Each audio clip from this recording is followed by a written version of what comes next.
Welcome, everyone. It's Angelo Robles, and welcome to Family Office TV, and for my members, my private group, SFO Continuity, where we'll have some special and exclusive content just for them. Today, collapse, reset, evolution, what the rich, and really everyone, really needs to know. Regimes do fail, historically wiping out many, if not most, of the elites. Look at the English Reformation, the French Revolution, the Russian Revolution, Nazi Germany. Over several years, I've consulted and created a private masterclass program that I labeled Sovereign Risk and Disaster Preparedness, and pardon the clickbaity title, but for billionaires. But again, some of it will quote unquote trickle down. Today, we're joined by former Green Beret, author, and family continuity expert, EM Burlingame. EM has been an incredible guest multiple times, and if you hadn't heard him before, it's okay. This is standalone, and you'll be more than fine. But I do recommend going back on YouTube on my Family Office TV, which, of course, you should be subscribing to. I have two YouTube platforms, at Family Office and effectively at Family Office TV. Why not subscribe to both? But specifically, I believe on only Family Office TV, you'll find last summer a little bit of quasi a part one with EM. Fall, October of 2023, somewhat of a part two. I don't know if I'd quite call this a part three, but there is a level of logic and sequence in terms of what we did.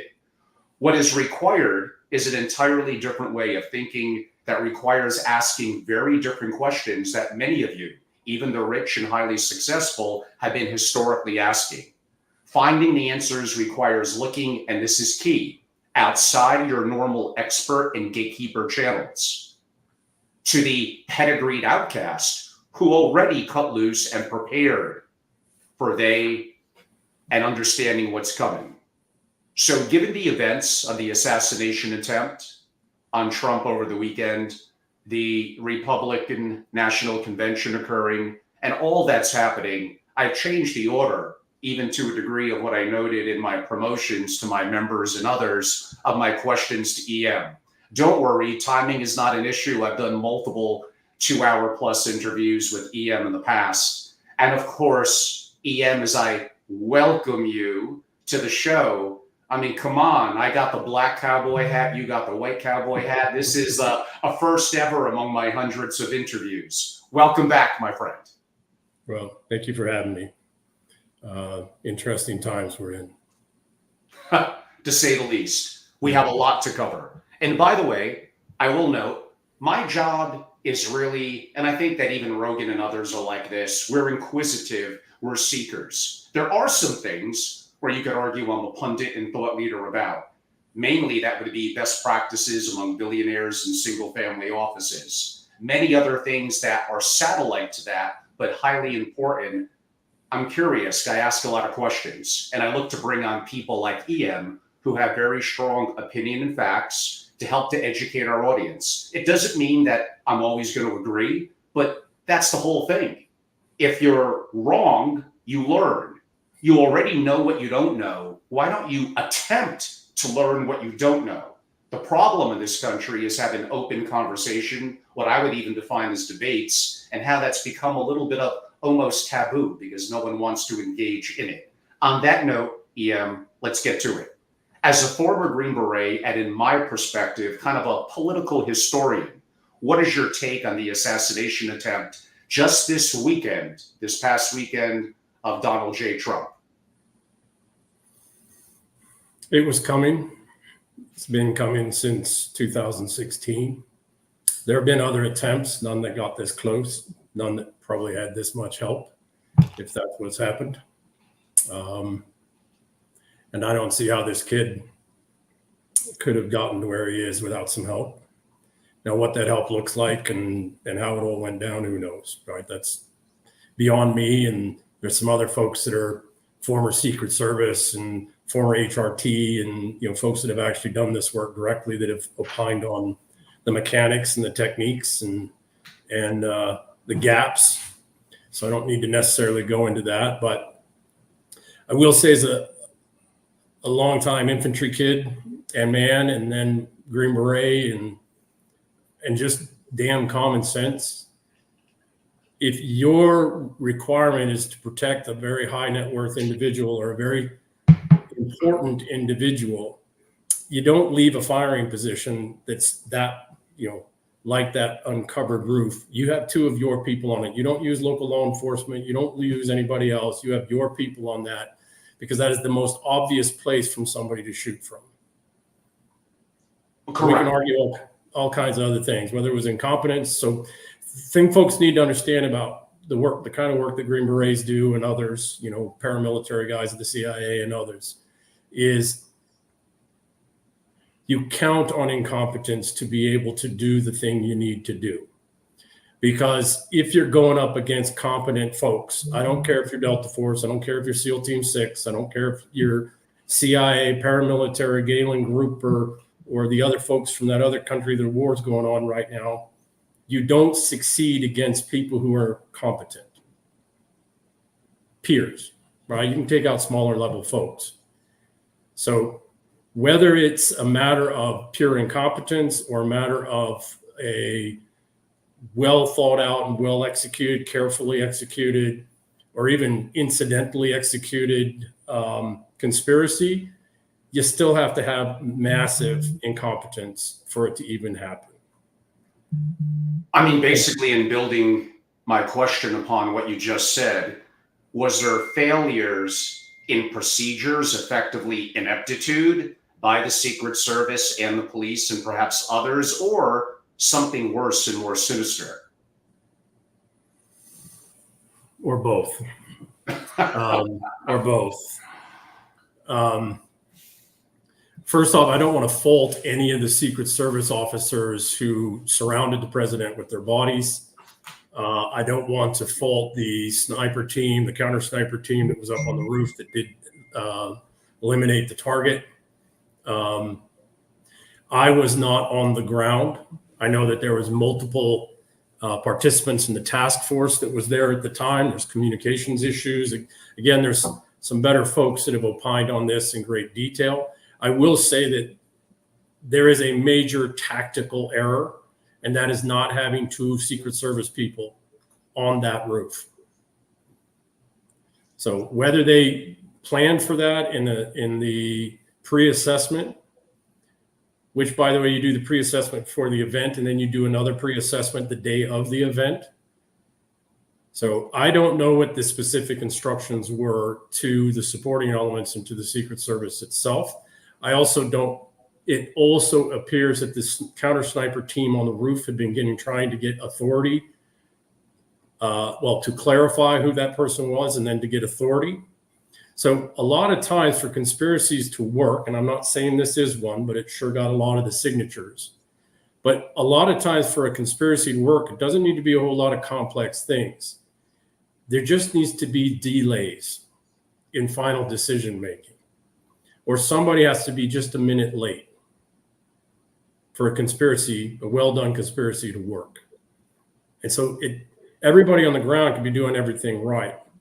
But if you got somebody in command who can make some decisions about timing and about authorities being exercised, you can have a pretty effective conspiracy. Again, you still need incompetence. You still need incompetence because you have to, even the guys that are on the ground have to assume that there's going to be failures in communications. Right. They have to assume that there's going to be failures in identifying who's who, moving. They have to assume that there's going to be delays in getting proper authorities to kill somebody, et cetera. And I don't know exactly the legal SOP. I think the counter sniper teams can fire without that authority, but I don't know that specifically. That I don't know their TTPs and procedures. But you have to, as someone who is securing and protecting somebody, you have to take all of those conspiracy aside, but just normal difficulties of operating conducting a complex operation in a difficult environment. You have to take those contingencies into account. What we loosely define as Murphy's Law, the more moving parts there are, you got to assume that things are going to go wrong. You mentioned SOPs, that standard operating procedures. And again, the one competency that I do have is effectively best practices and greatness in a single family office. So some of the principles that you're talking about, although what you're talking about potentially could have more dire consequences, the principles apply to my deep experiences and what I do as well. When I look at that, and maybe more of the latter point you made about the decision to quote unquote take the person out, I look at hierarchy and bureaucracy. Now, there are times where I suppose there needs to be a level of hierarchy. I don't know if there really ever needs to be a level of bureaucracy, but there comes a point in something this critical where I'd like to think that someone who's in position to be someone of a quote unquote sniper has the capacity and the capability to make a decision, because you don't have time for the relay and communications to come back. But I don't know. I might be wrong in that. I suppose I'm asking you, given your experiences, to maybe expand a little more upon your initial answer. A Green Beret friend of mine posted on Twitter the other day, and I'm a paraphrase because I don't remember exactly, but normally there's a 3-man sniper team, and it was a play. It was a funny, sad, tragic, funny, but funny statement, which was that 3-man sniper teams are the sniper, the observer, and a military intelligence guy, because some military intelligence guy was opining on the situation. And I responded with, actually, there is a 3-man team. It's the sniper, the observer, and the lawyer. Because I've sat in the operations center in Afghanistan where we had a very bad guy, dead to rights. We had, with ISR, all the intelligence done on him. We knew who he was, so positive identification, pattern of life worked out. We caught him red-handed going from bad guy to bad guy, setting up a network. I won't go into the details. And we wanted to take him out with a hellfire. Get rid of that. It took us 12 hours to get the authorization to kill him. In war. And this was out in rural Afghanistan. It's not that like we had to get permission because there was going to be collateral damage, et cetera. Finally, when we got the permission, a shift later, right? So a whole transition in command in the ops end for the day. When we finally got permission and hellfired him, he was out by himself on a motorcycle out in the of course. But it took us 12 hours to get permission, and that's just one, right? So with respect to the delay in the shooting and the fact that they had eyes on him for 20 some odd minutes, it is quite plausible that it took that long for some lawyer, some decision maker, to get an opinion from their lawyer that they were going to be protected if they killed somebody innocent or a friendly.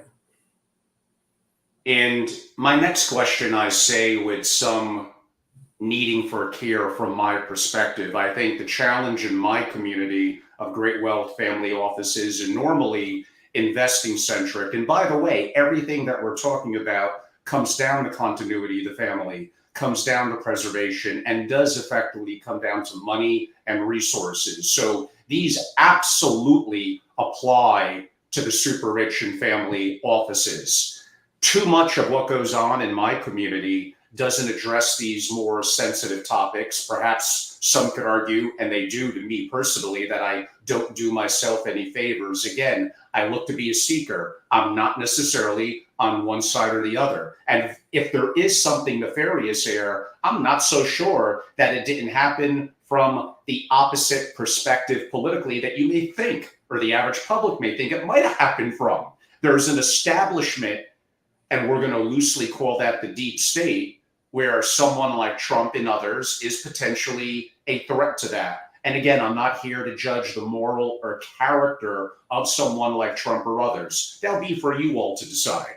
I'm just looking at it from, again, what did I state earlier? I'm curious and I'm a seeker. That's going to lead me to ask questions that, sadly enough, I wouldn't have to give this 3 or 4 or 5 years ago. In today's world, I actually do.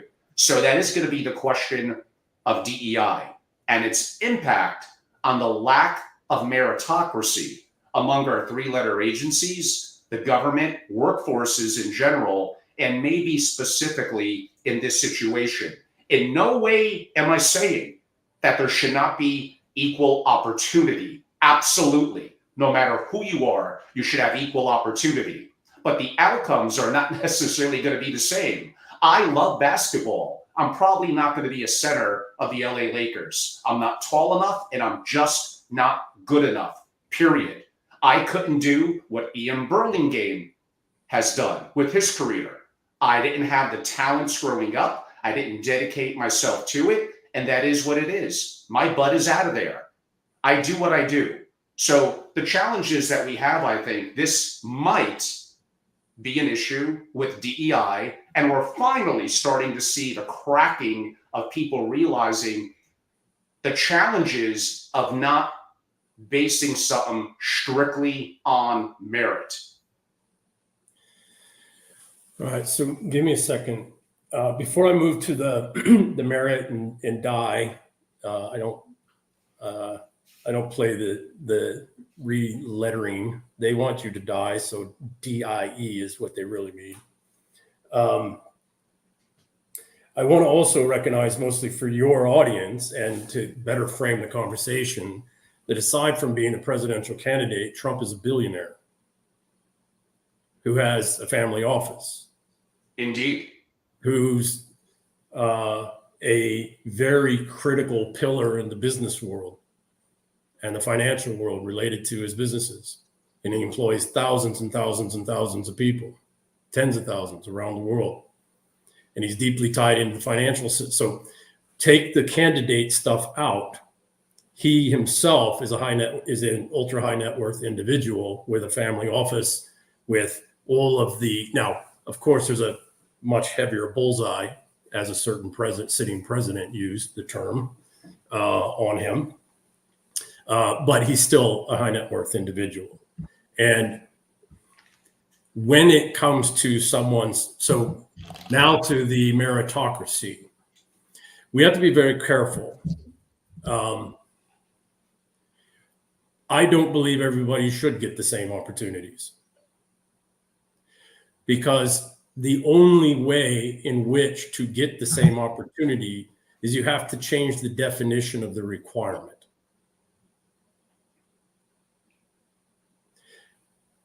When it comes to someone's safety, or it comes to the preservation of wealth, you cannot change the definition.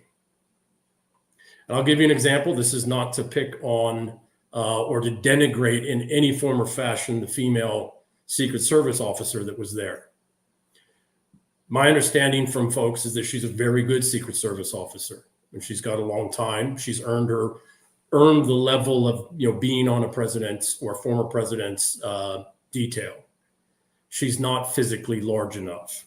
The role of close in with the president of the United States or a protectee is to use your body to cover their body to absorb bullets.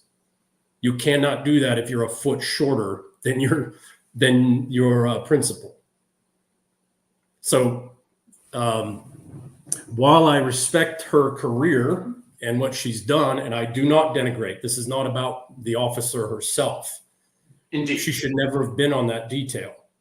Now, she could be on the president's detail because there are other than the expendable body bags, and they're not so expendable, right? I don't mean that quite like that, but the ones that are there to use their bodies to absorb bullets to protect the principal. There are other tasks and other gun using, get in the line of fire kind of things that doesn't require you that you are large enough to cover the entire surface area. Particularly, she wasn't large enough to cover from here up, which is, if I'm going to kill somebody, I'm going to shoot them from here up, right? So again, this is not picking on her at all, not to denigrate her at all. I think she probably conducted herself with completely properly, right, with honor, but she shouldn't have been there. But she was there because somebody changed the definition of the requirement. So meritocracy is more complex, more difficult than just having, in terms of bureaucratic systems and decision analytics.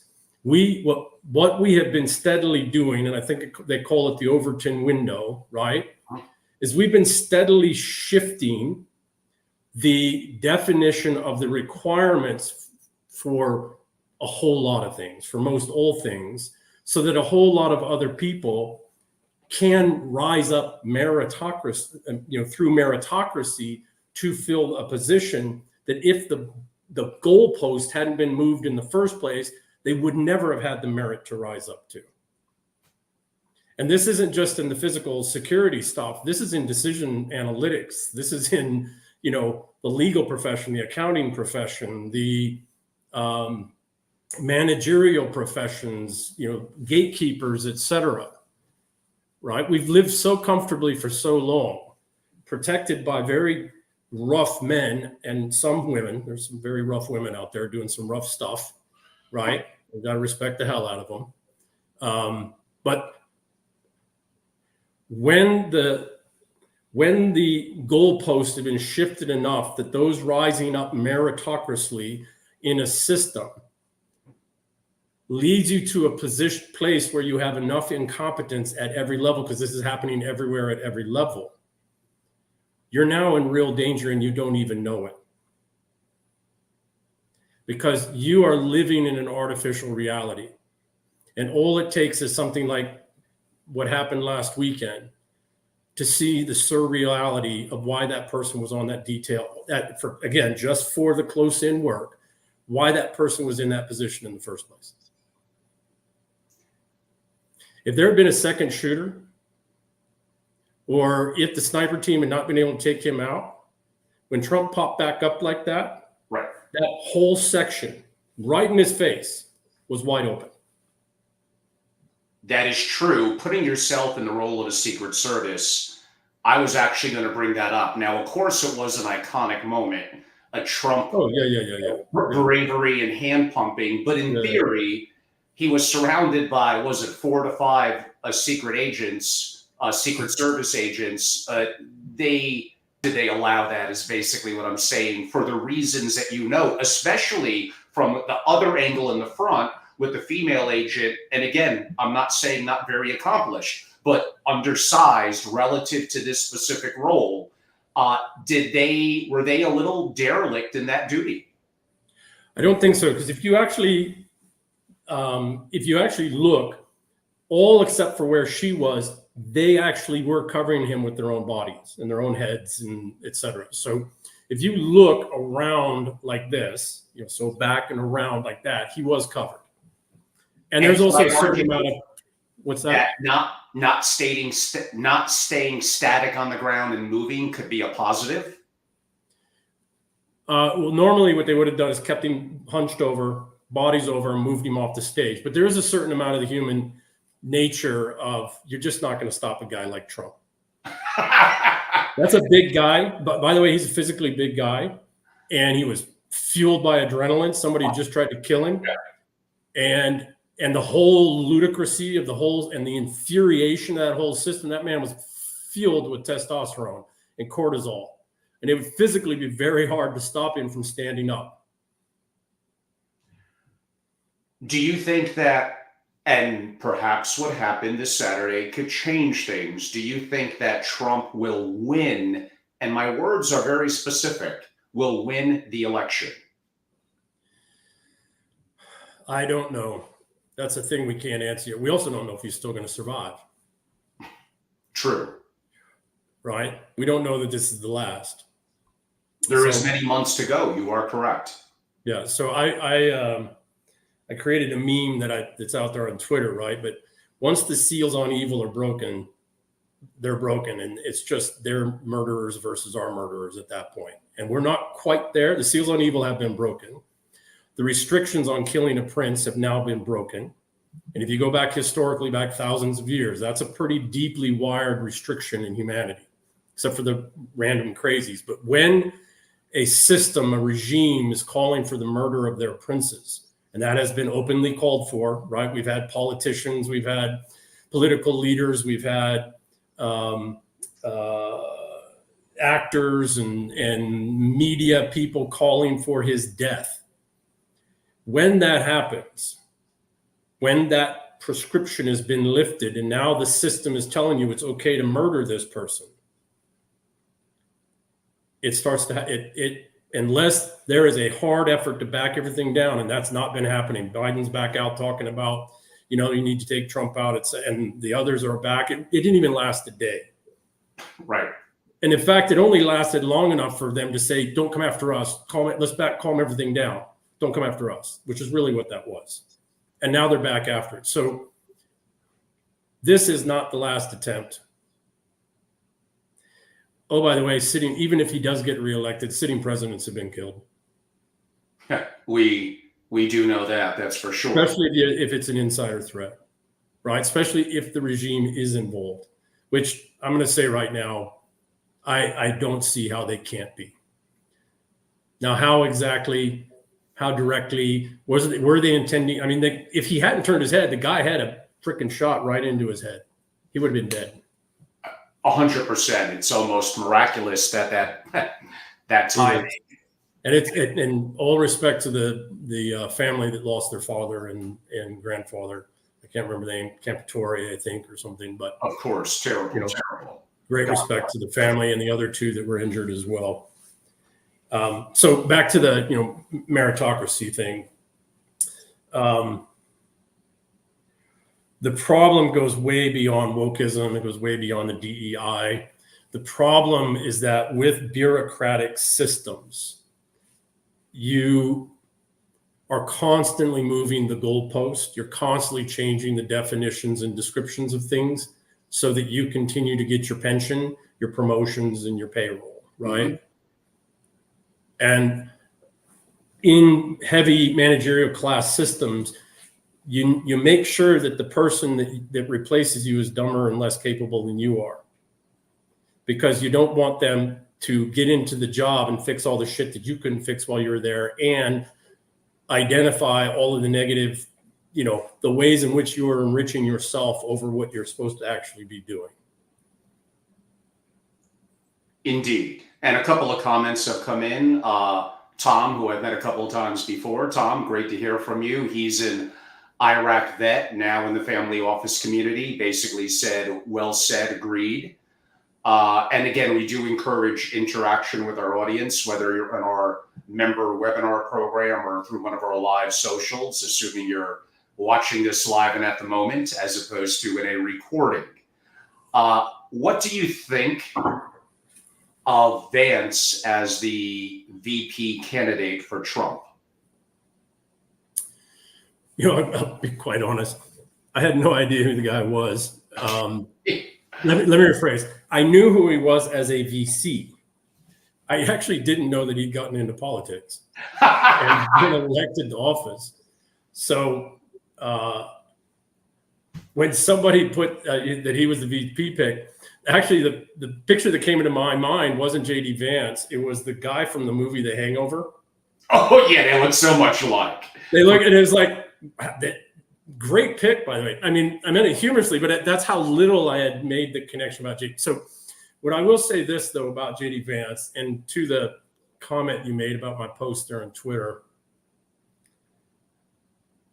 when I was in, I spent almost 30 years of my life in Silicon Valley in the tech space, both on the entrepreneurial side of things and then on the investor side of things.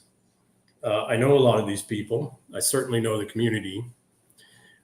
As early as 2000, we were hearing comments that the pitchforks were coming because we could see, some of us could see that what we were doing was fundamentally, in terms of productivity gains through other than managerial improvements, through other than labor improvements, machine improvements, but through data utilization, communications, et cetera, was going to one day displace a whole lot of people in the economy and give other folks a whole lot of disproportionate power that they probably shouldn't have.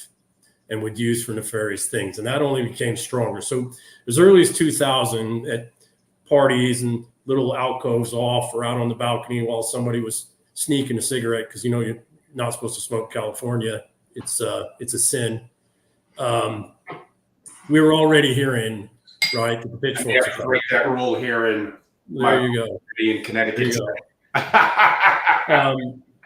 So two kinds of things kind of set in motion then.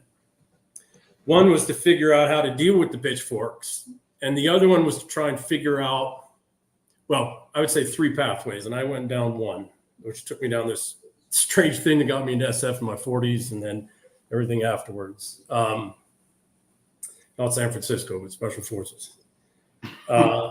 Three primary paths started to diverge then with the power block and the wealth. One of those power blocks and wealth was purely Wall Street.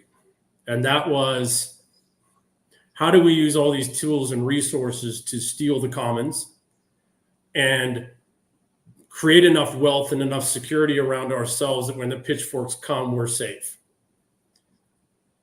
And part of that is, how do we burn up a lot of the most dangerous in a war, right? A generational war, which is what the GWOT turned into. Didn't work. And so now they've been trying to do a global war. Another camp went down, how do we, the other camp went down the universal basic income, went down entrepreneurship. How do we use all these skills and capabilities of building small businesses into medium-sized and large-sized businesses out here in Silicon Valley? How do we get that to more people? How do we bring more people into that? And that's the folks that started all the incubators around the world and the startup competitions, the speed competitions and all of that.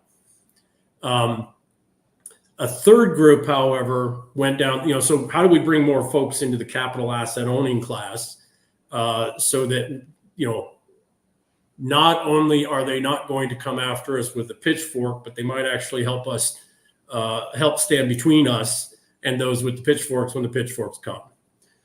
The third group, which, getting to your question now, the third group approached it differently. They realized all these things were going to happen, but that there was going to be a movement by the bureaucratic state and the oligarchs that, at various tiering that are dependent on the state to make a massive power play. And so the third faction, in Silicon Valley, and there's some overlap of all of these, started going down the pathway of shifting power out of the traditional East Coast power bases. And initially that was LA and San Francisco, the Bay Area. But over time, as California went to crap, which breaks my heart, and forgive my language, that Texas started to pour on, right? Austin, San Antonio, and some other areas. And so now it's less about the power shifting to the West Coast, because Oregon, Seattle and Portland have also gone to trash. And it's now more about the West, I would say, versus the East. And that all started 20 some odd years ago, and JD Vance is part of that. Which relates to my next question. And by the way, again, there's other interviews where EM gave more extensive background information, but to get right into it, we jumped into it today. It's more than just former Green Beret and author of great books and content and a must follow on X. EM has deep experiences in the world of finance, in the world of investment banking, in the world of venture capital. So he's very well qualified for a discussion that really does tie in the concepts that we're talking about, the issues happening, and how it impacts the super rich and family offices. But that follow-up question is Silicon, or is the Silicon Valley Mafia pulling any strings here with Trump to get Vance on his ticket? Right. So I want to opine something first and put it out there as framing. I don't pay attention to much politics. For me, politics is theater, as it's always been. I do pay attention to power.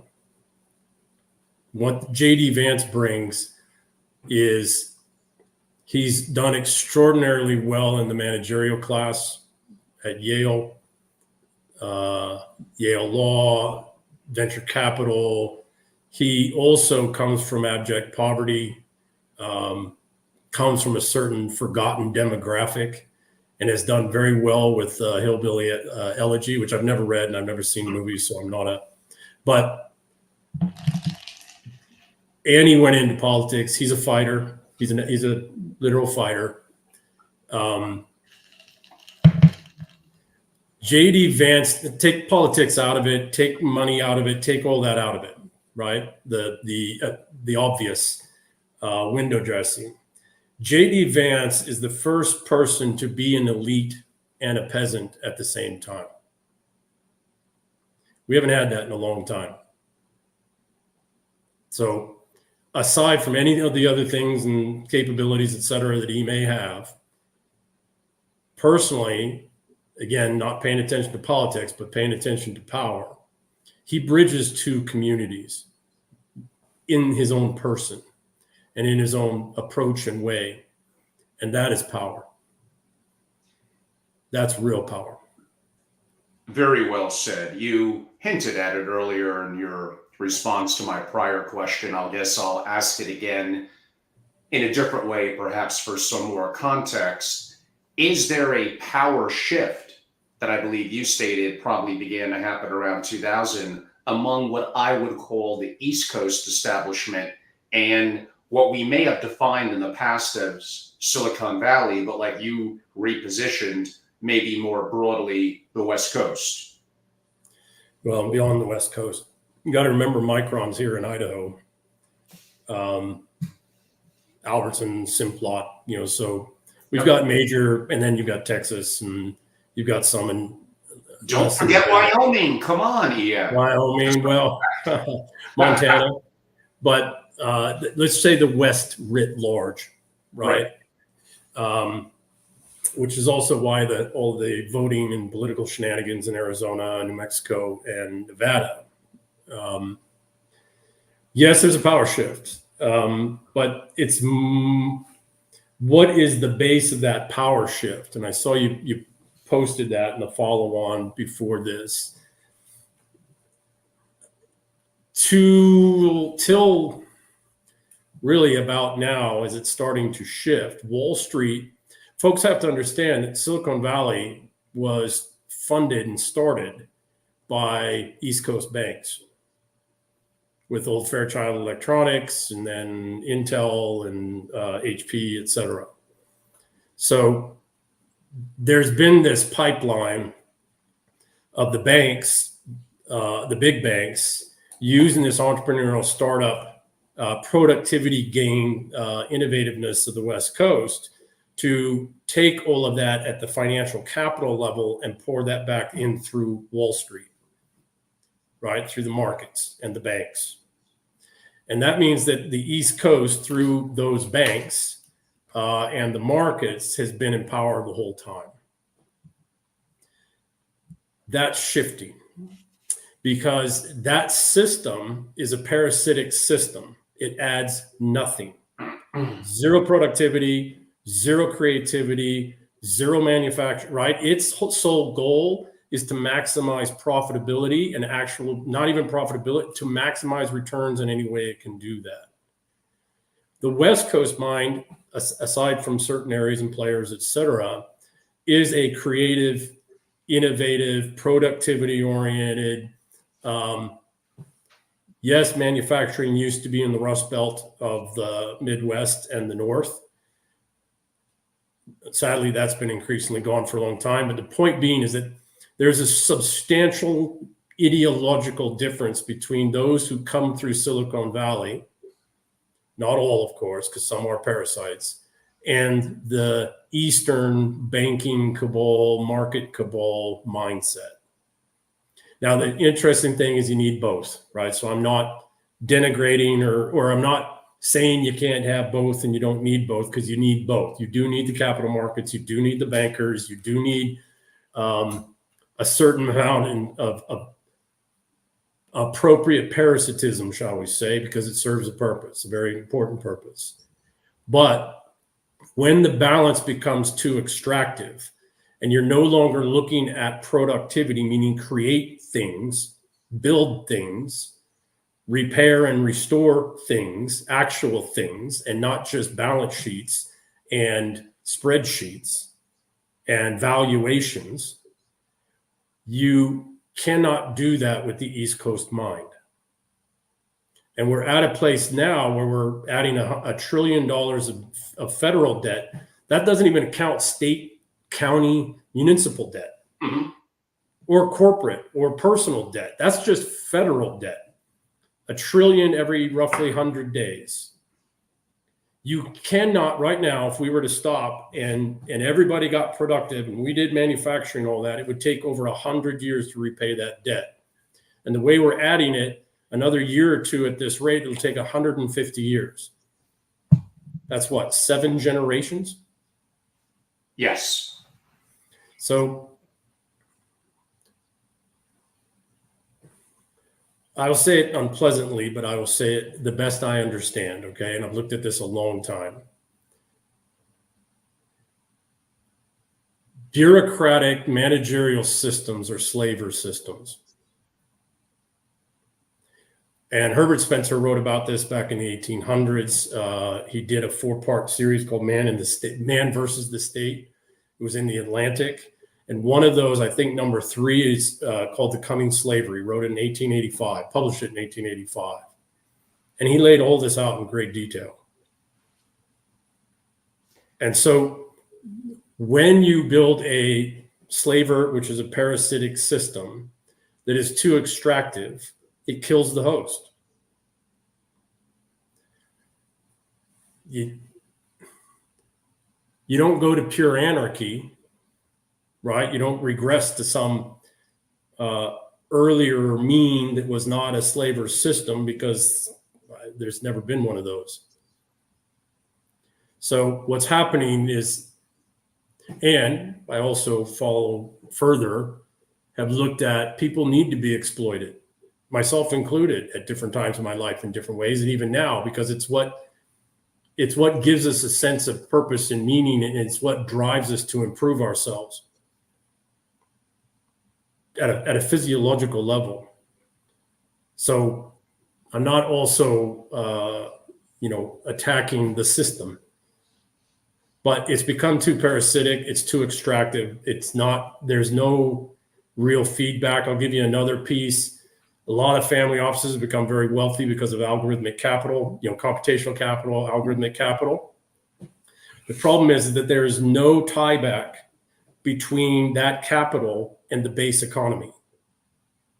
And so what's happening is, not intentionally, this isn't, some folks who design the systems, et cetera, are doing it intentionally. But a lot of the folks whose wealth has been improved upon this, the East Coast system, don't realize that while their wealth is going up, that is actually coming at the expense of the people, the infrastructure, the economy, future generations, because there's and they give massive amounts in philanthropy and they do investments, et cetera, but it's not enough.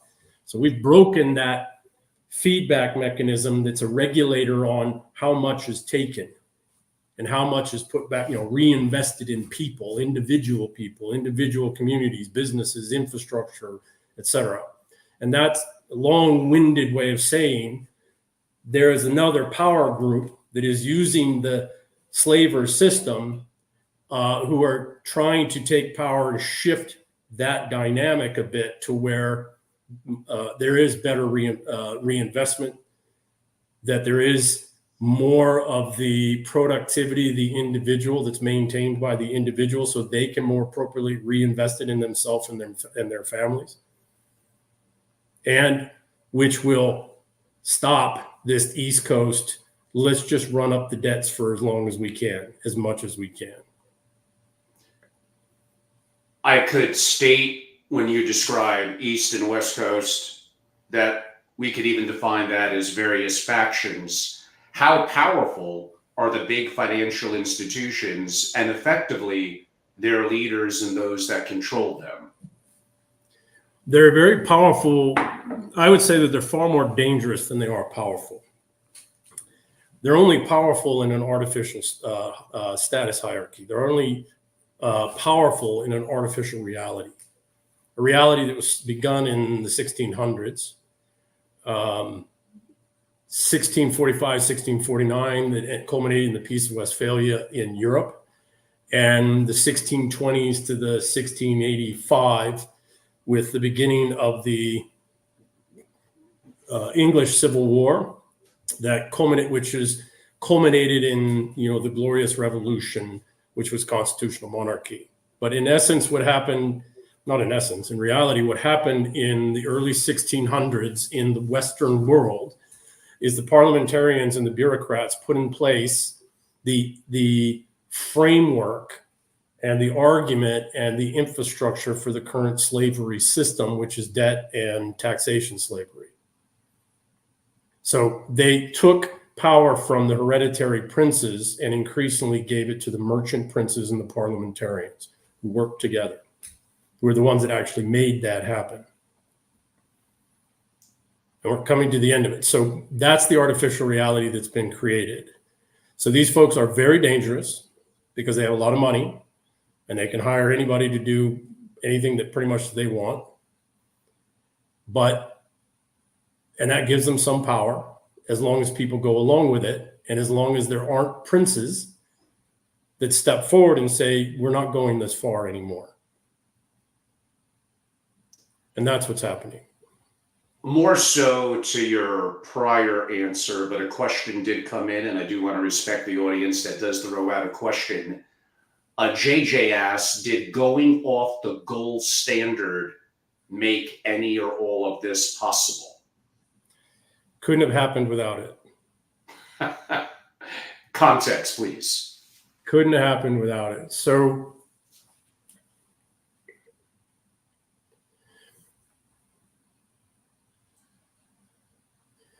everything in the mercantile world is built off of valuation. And if you have a hard, tangible asset such as gold, that provides, and there's other folks far wiser than I am or knowledgeable on this, but point being is that if you have a hard, tangible asset that you can't artificially manipulate because there's only so much of it, and you have to physically have physical possession of it in the form of tangible physical matter, there's only so much you can do to manipulate and to create an artificial financial economic system. Now, you can manipulate the valuation of the gold, but you cannot manipulate how much gold there is. And you're also participating with the rest of the world, and they all have to go along with it, which is what the whole globalism thing is let's all go along with this shared lie. It's an interesting thing. The one thing that hasn't changed really is the price of gold in terms of relative price, because it still takes the same amount of gold to buy the same things today. Yeah. Right? Which is why they're manipulating the hell out of the price of gold to keep it down. Now they're losing some of that control through the oil markets, right? And again, there's folks way more intelligent than I am on this. I would look to some of the work of Jeff Snyder at Eurodollar University. George Gammon, Rebel Capitals, talked on it a little bit. Tom Luongo, I think, is probably the better one for the larger. Thanks to you, I have interviewed Tom before. Yeah, wonderful. That was wonderful. Yeah. So some of these folks are far wiser or knowledgeable in these things, but you cannot have an artificial system when you have a hard, tangible asset as the base of it. Again, you can manipulate some things and you can lie about some things, et cetera, but you cannot create artificial valuations. Because at some point, there's going to have to be a clearing and settlement where the physical asset has to change hands. in a hard transaction, and you're going to have to come up with that amount of gold. True. What does the words deep state mean to you?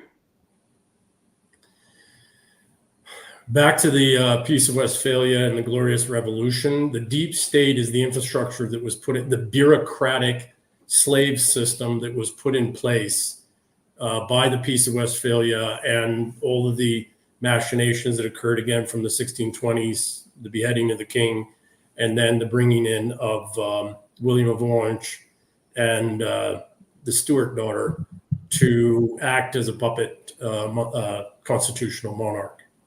So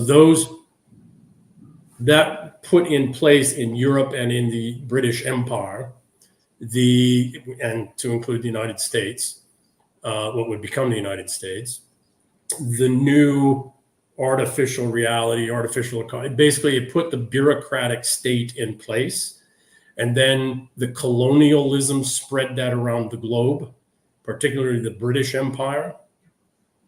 If folks want to take a look at the Habsburgs, what happened to the Habsburgs once the empire ended?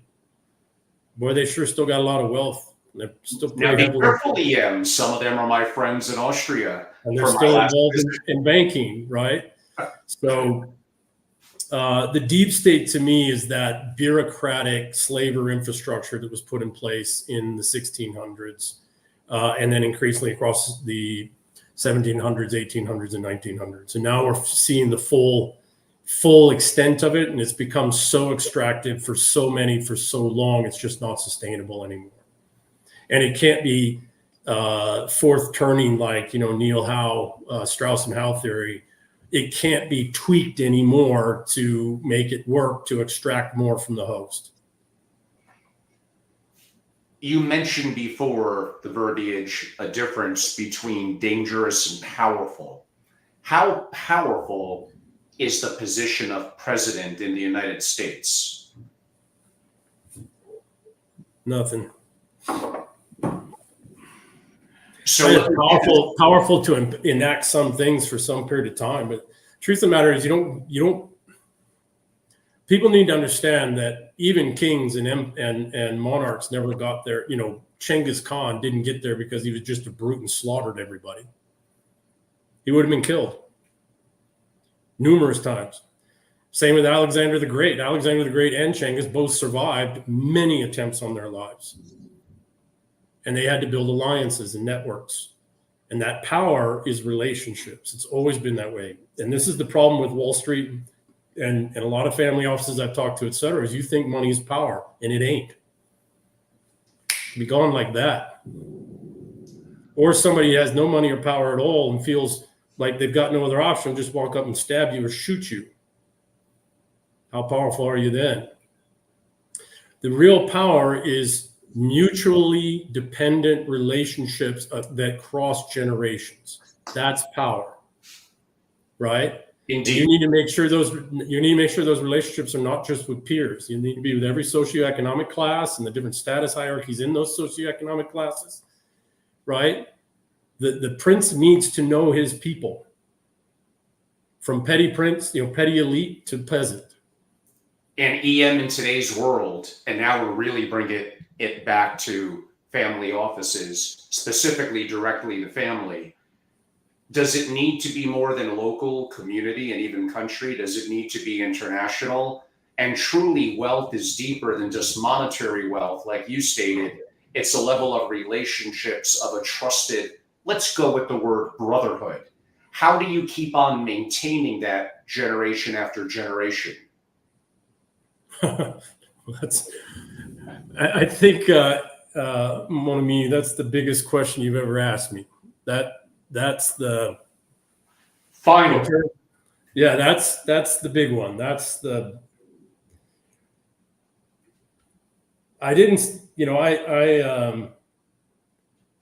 was raised by a hippie mother. Came from a very old, very good family, European. I was raised to hate my class. I was raised to hate, business, the 3 Bs, businessmen, bankers, and bureaucrats. I kind of still hate them. Not really, but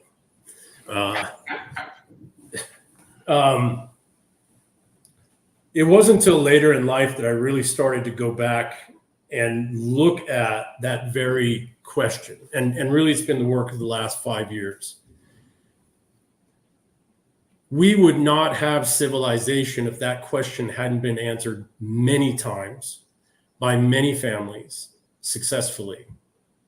And so we have to look to the past. We like to think with our technology and the decoupling of the financial from the economic, that with these massively, just massive, I don't want to say capable anymore, but these massive institutions and bureaucracies that we've somehow,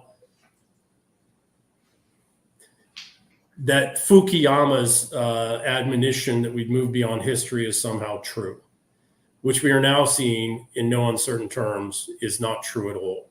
So what it means is the answer to your question is in the past, and not in the distant past, and actually in some parts of the world where the past is still alive, like Saudi Arabia, China. Even though they tried to kill it in China in the 60s and 70s, it didn't work, right? So I don't think there's a simple answer to your question, but I would say that it comes in the form of a question. I would think that the way to answer your question is with a question that people have to ask themselves. I do. I ask myself this frequently. If I lost everything and I needed to rebuild, or I didn't lose anything, but one of my children or grandchildren do, what can I do now to ensure that I can rebuild in my own lifetime, or once I'm gone, that they can only lose so much?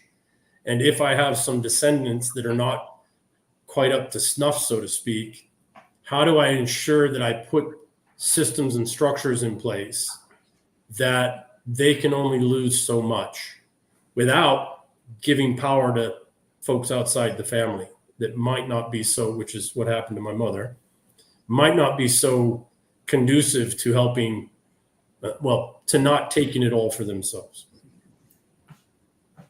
So I would start with that premise. It can all be lost. And it might need to be rebuilt. And I had a conversation 6-7 months ago in Vegas with a billionaire friend of mine. And his comment, quite genuine as a good father, was, it's okay if I lose it because I'm old enough and I've enjoyed, and it's okay. And my children can go and rebuild. Okay, that might have been true 10 years ago, but the world isn't that way anymore. The world that he was able to, all of the knowledge and skills and capabilities he's been imparting to his children are for a world that doesn't exist anymore, is steadily receding behind us. And it's not coming back. So I would start with, how would I rebuild if everything was lost? Or how do future generations rebuild? How do they sustain and rebuild? And primary to that is relationships. How do I orient myself and my family on building and maintaining the proper relationships in the proper ways?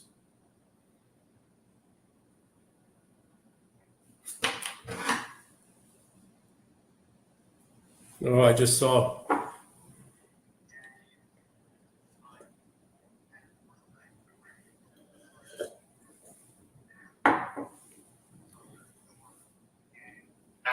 Power are on. It might have took out my Wi-Fi. I'm trying to connect now. Okay. You might pull the log back in. Okay. Give me a second. Okay. I'm going to go back to the StreamYard. Let's see how I can do this. It's claiming no internet. We got in a nice hour, but we could use a part two, one more hour to it. Not having any luck so far. Hold on. Try again. It's telling me. You might be able to And again, hotspot. I do have power, so it's a good start. Well, you might be able to hotspot your phone. I'm logging back in and I'm showing some progress. Be patient. Oh, good. Although I just had a great soliloquy, and I'm not sure how much of it was lost. And okay. Here we go. EM, are you there? I am. Okay, so let me give a little context to the audience. Right before EM, and no, it's not some deep state issue taking us out. So if you were worried, I mean, I wouldn't be worried about EM. He's got himself covered. But me here in Connecticut, without my resources, I'll put it that way, in Wyoming, who knows? But we are having a wickedly hot and humid summer. Every day is like the middle of Florida, and we're getting massive thunderstorms. And I'm somewhat rural-esque in Connecticut, with a little bit antiquated in some of our services. So there's no guarantee that's not going to happen again, either losing Wi-Fi or losing power. But I think we have it figured out as best we could.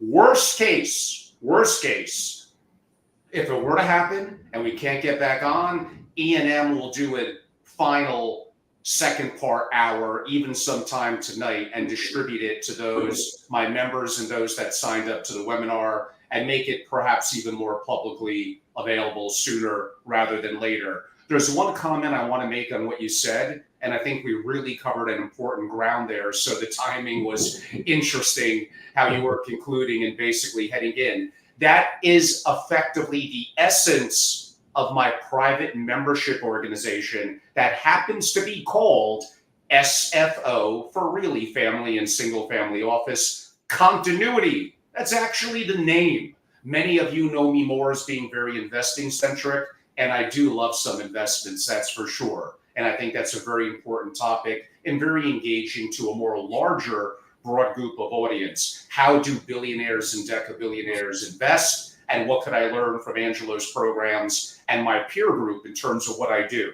Best practices on structures, taxation, all important. But if you really get down to it, it is that question that I asked where there's not necessarily an easy answer. And the opportunity in today's world, as it's getting more challenged with technology and our utilization of technology and more loss of freedoms that we're having, it gets more challenged. The opportunities locally in our community, in our country, but also around the world, of developing optionality of certain freedoms and connectivity and maintaining that go to the heart of what I do in my membership organization at SFO Continuity. So, of course, go to angelorobles.com, and that's the reason why it's more than just investing, that as a family of wealth that can make an impact and desires continuity and having access to resources like my relationship with EM and others, preferably on a preferable basis, that's the why to be a part of it. So pardon a little bit of my infomercial there about halfway through. EM, I'm not sure if you completed totally your comment on the question of continuity, but we are going to get into aspects of that here now in the second half or the second hour. As we're heading into that, you did have a couple of, I still call them tweets. I don't know what the proper word is now on X, if they're X's, and you did hint at some of them, but some of the comments that you made, I'd like a little more clarity on. Those include those who made the bones, the wealth in entrepreneurship and entrepreneurship investing into productivity rather than simply returns, to those who know how to create, how to build, and how to grow rather than be quote unquote true parasites. You did go somewhat into this about 15 minutes ago, but now I'm bringing out something that you actually said. Would love to get your feedback.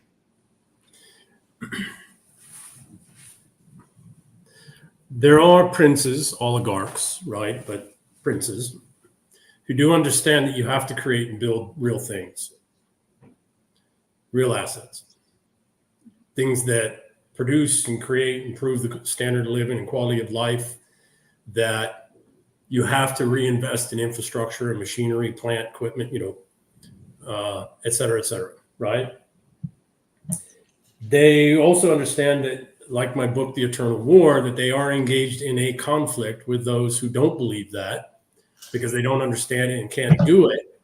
And so they have to both create and manage and build and grow the things that do all of that, while also engaging in conflict with those who just want to live parasitically off of other people's productivity, not caring if the host dies. Those people are now, this gets back to the J.D. Vance, this gets back to Trump even. I mean, when you as a nation are facing the largest bankruptcy in the history of the human species, I kind of want a guy that's done some massive bankruptcies in his own life at the helm, right? A guy that knows how to negotiate. And by the way, every one of those bankers that was ever bankrupt with him, and all the investors, they've all reinvested with him. He's made so much money for them. But those who know that we have to get back to building, that we have to move manufacturing, at least some portions of manufacturing, back to the United States, that we have to have bottom line P&L improvements in real assets, not in financial spreadsheets. Those folks are trying to assume the positions of power necessary to both push back against the parasites, which are out of control and are now over 50% of our actual economy. So half of the US economy isn't even real. To say nothing of the algorithmic high frequency trading, skewing of the markets. But half our economy is not even real because it's government spending, mostly in payrolls. It's in pensions, right? It's government spend and social obligations. That's not the right term, but over half of our economy now is not even real because it's all driven by debt, what is debt? Debt is taking the productivity of current and future generations.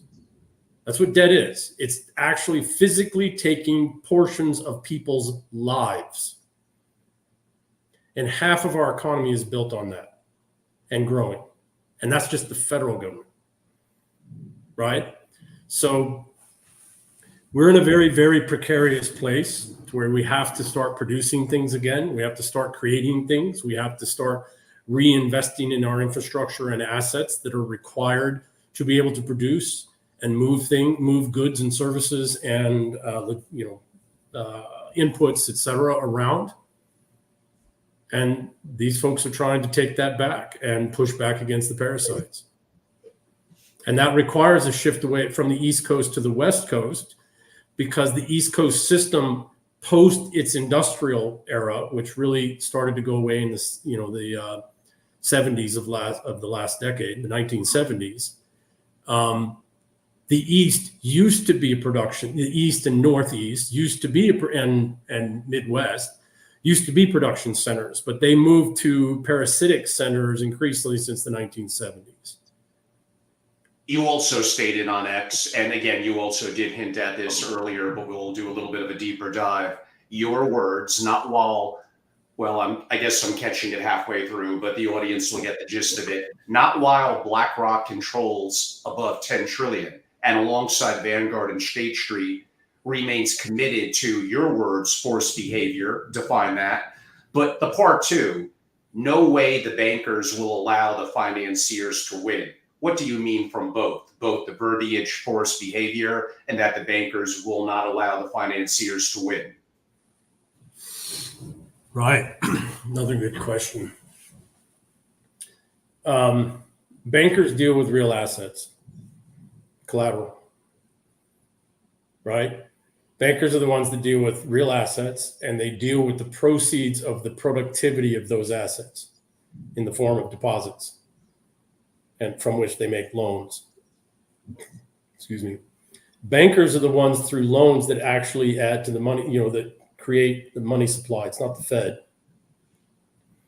It's the banks. It's the regional banks, community banks, right? So we need the financiers who do the sophisticated, derivatives and financial instruments so that they can provide capital in forms other than the traditional loans from the banks. So the financiers serve a very important function in this complex economic system, financial banking economic system. But when the power shifts, and this happened with the Banking Deregulation Act in 1994, I think, when the power shifts from banks to financial institutions, because financial institutions, and really all this effort started with the leverage buyout days and junk bonds, and folks old enough to remember Michael Milken and KKR and these other folks that were the big LBO folks, players. When high net worth individuals started to make more money off of their portfolio investments in financiers rather than from making loans through the banks or directly through their family offices, it shifted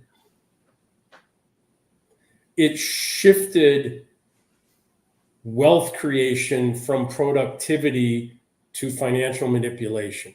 Mm-hmm.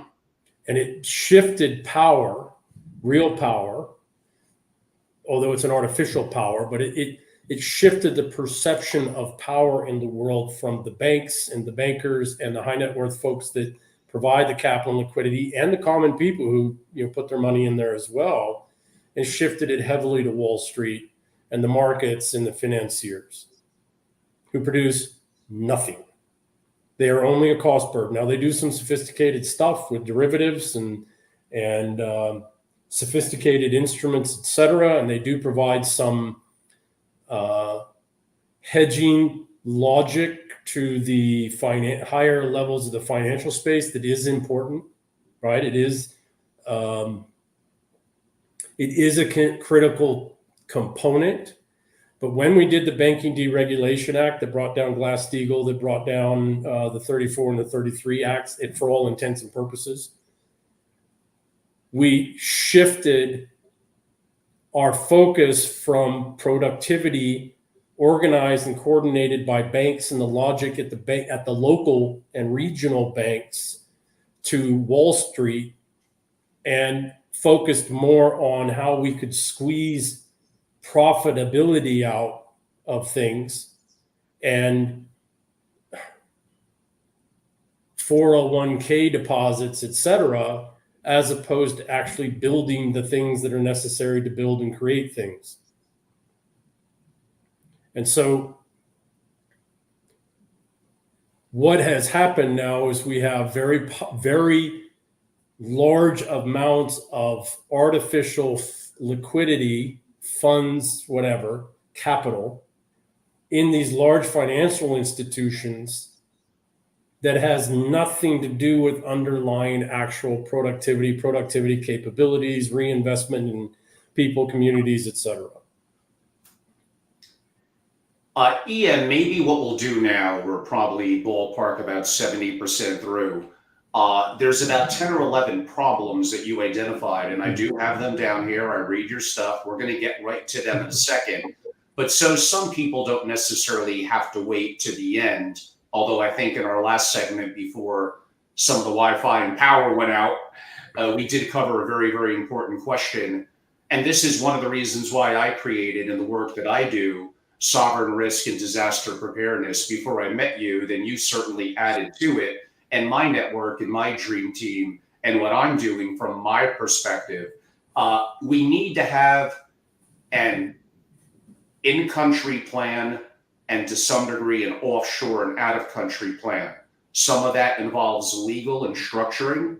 Some of that involves financial, banking, and financing verbiage that you may use. And I go back to my travels in Austria and around the world and meeting the Habsburgs and others, and my interview with the 1,000-year-old family, Octavian Pilati, that's up on my family office TV when I was in Austria as well. And they talk about land, meaning owning it, about gold, about art, and to some degree about gems, because they're probably going to be the most portable.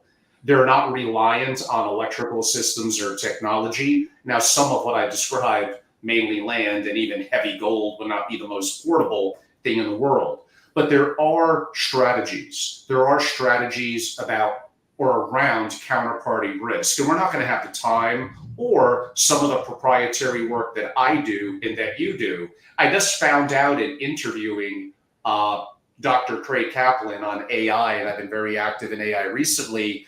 He's like, Angelo, like, you may give away a little too much of your proprietary info, even in some of the more open forums that you do. You do understand the AI systems are pretty smart. They're going to start to pick up the content that you and maybe part of your dream team may be putting out there, and it's going to be less and less rare and more accessible and not as proprietary as the systems get better. So it's a little bit of a balancing act between what I want to share and what I really do want to help people more broadly. And yet we're also running a business and need to be respectful for those that pay us from a consultative, or in my case, membership and consultative perspective, that we do need to keep certain things proprietary and don't want it to be picked up on broad AI algorithms that won't necessarily even adapt it to how conditions are changing. Yet there might be a time in 5 or 10 years where it's that much better. We shall see. But for now, what could families do that you're willing to share to at least address some of the problems that we outlined in the last hour and 20 minutes? So first off, I want to state how ominous it was about you saying that when that thunder went off behind you there. Yeah, it's. I don't know how long the stream is going to last, everyone. It is. No, I meant you had made the comment about, AI and 5 years being, and then just as you said that, thunder went off the back. All right. I may have to take out that whiskey now because I don't know how much longer this is going to last.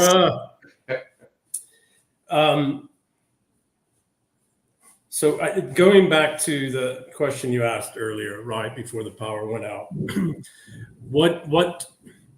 what can families do to be truly multi-generational, right? That's really what it's coming down to. How can you be a truly multi-generational and hopefully many generation family?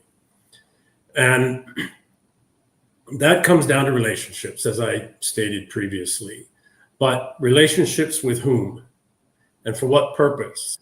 And in what way are those relationships established and maintained, not just within, but across generations, when personalities and peoples and motivations and all that, adapt and shift? How do you vet those individuals? Particularly, how do you vet those individuals when you have a quote unquote expert managerial system that thinks that it's going to last forever, which has never happened in human history. And we can see the collapse of it all around us. And, with respect to, and I'll touch on one other thing before I give it back to you for a further question, but I spent a lot of time in tech, 40 years, more than 40 years. I did my doctoral studies in computational engineering to understand where we are with AI. I play with AI tools, different tools, numerous tools all the time. Sometimes I play with these bot tools because I want to see where they are. Personally, I think that AI is about to prove that it's nothing like we think it is, in terms of it's nowhere near as capable as we think it is.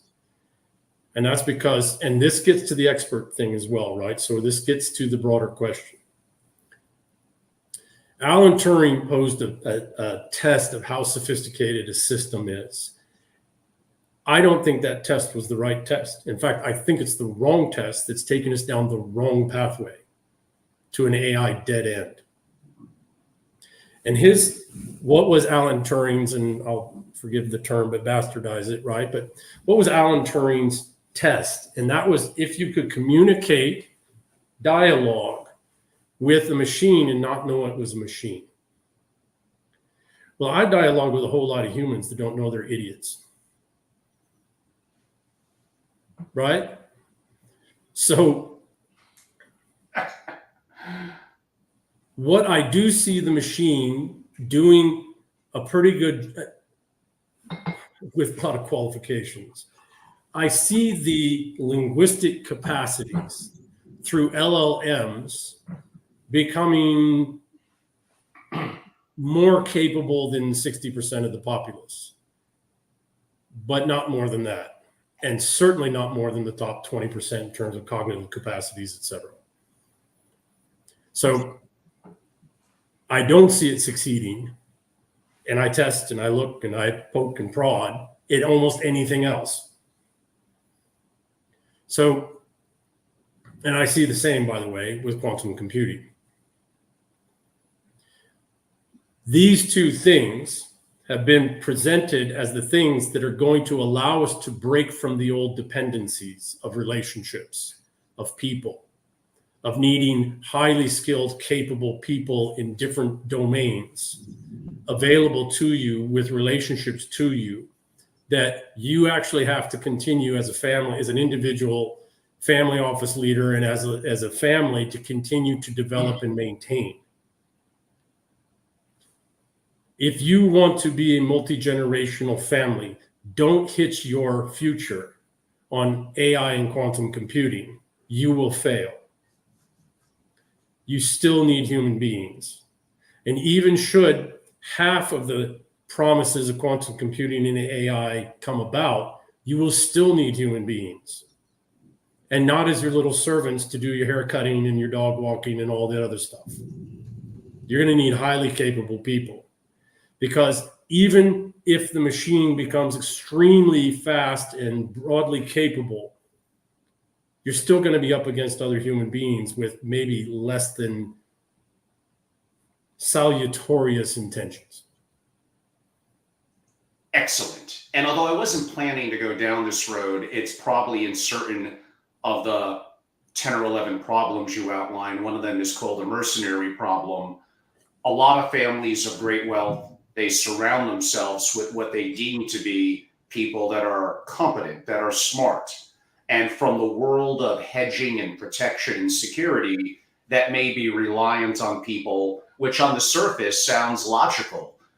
Former, let's call them 3-letter agency folks or various counterparts around the world. And there is a level of experiences and intel that on certain things, I believe that could provide value.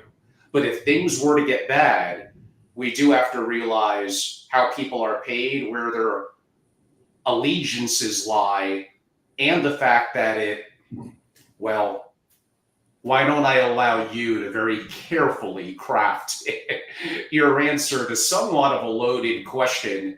We don't want anything to happen, either one more strike where this comes down, meaning lightning or something else. But I think that there's a false sense of security when you're too removed from the day-to-day and the action of your, not only your wealth, but your continuity in your family, where you're reliant on other people to do the work for you. They hold the keys to the kingdom.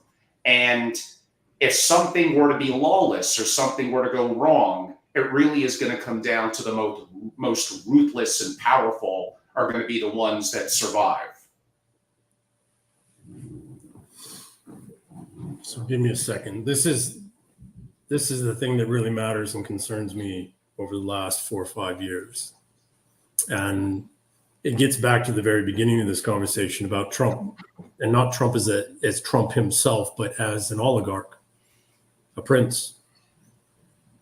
What were all the failures, right? And we can talk about nefarious actions, all that. There's always nefarious actions, even when everybody's doing shit right.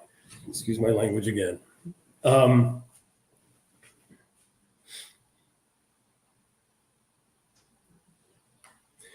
There are two, when it comes to your safety and security of you and your assets now and across generations, there are two primary,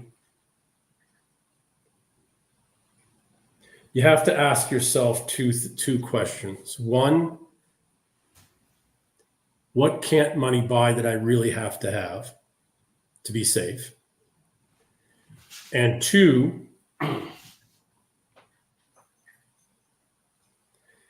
is my greatest security threat a gunfight? And I say this for a couple of reasons. Historically, right? And I had a couple friends, actually. One's a very close friend who were both billionaires who are not now, whose security they couldn't afford anymore, and both of them had attempts on their lives. Now, in the world today, not in some third world country, right? So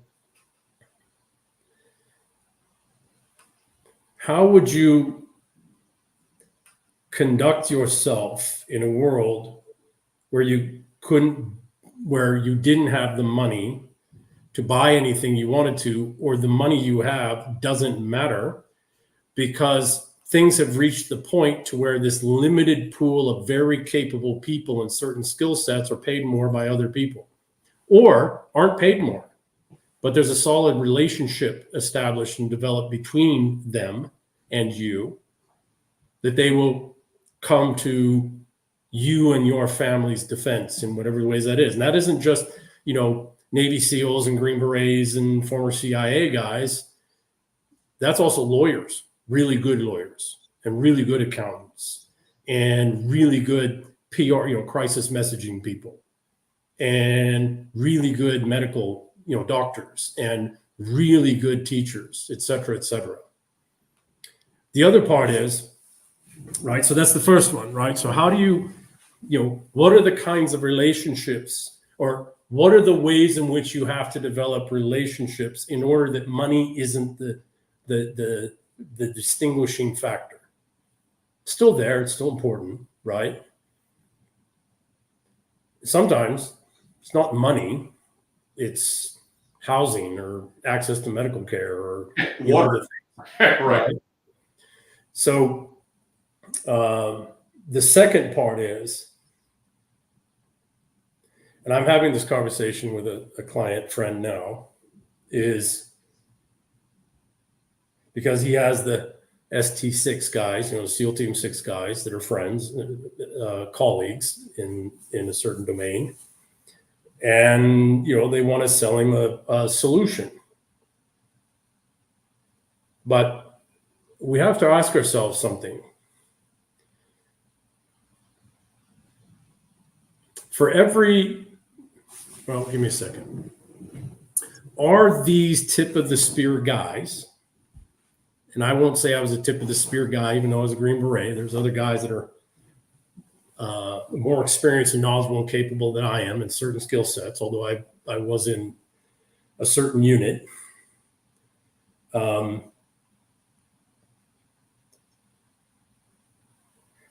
Do family office leaders realize that these very capable killers actually come from an artificial world that no family is ever going to be able to replicate?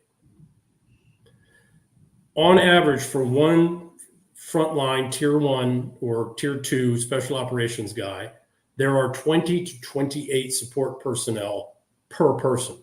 Mm-hmm. There are virtually unlimited logistics and massive logistical capabilities globally. There are huge bureaucracies and institutions that do nothing but support them. And they only specialize in one skill: gunfighting. And maybe some of the intelligence related to gunfighting.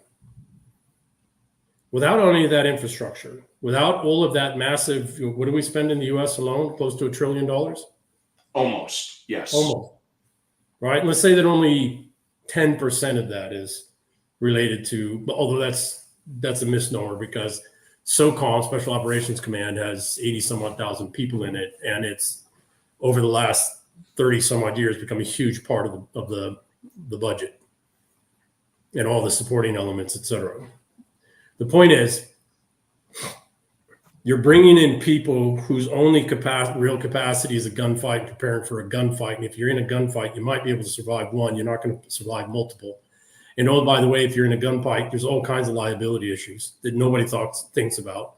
I literally asked, family office, wealthy friends, people, et cetera, and they're like, I never thought about that. Right? And oh, by the way, what happens if So one, is this person actually really, even though they're from a good unit, they've done a lot of good stuff and a lot of respect to them, but do they actually understand themselves? Do they understand? Give me 1 second. The other door. Yeah. Sorry, my teenage daughter is back. Teens. Do these individuals themselves understand that they come from an artificial world? They can't be replicated with a family that they're contracted to as security. That family's not going to be able to afford 20 support people for that one guy. And what is that guy doing? Is he, if the guy's focusing on a gunfight, I'm not sure the family wants to be in a gunfight. Right? So the whole concept and idea of these, guys that come out of certain units and certain elements, one, you can't replicate the conditions that allowed them to be in those entities and do those types of things. And two, as a family office, that's not what you're trying to do. Your greatest threats, are not going to be gunfights. So you have to ask yourself, okay, but you do have to prepare and protect yourself in case, and et cetera. So what is, these folks that you're looking to provide you your safety and security, are they the right people? And are you thinking about your safety and security in the right way?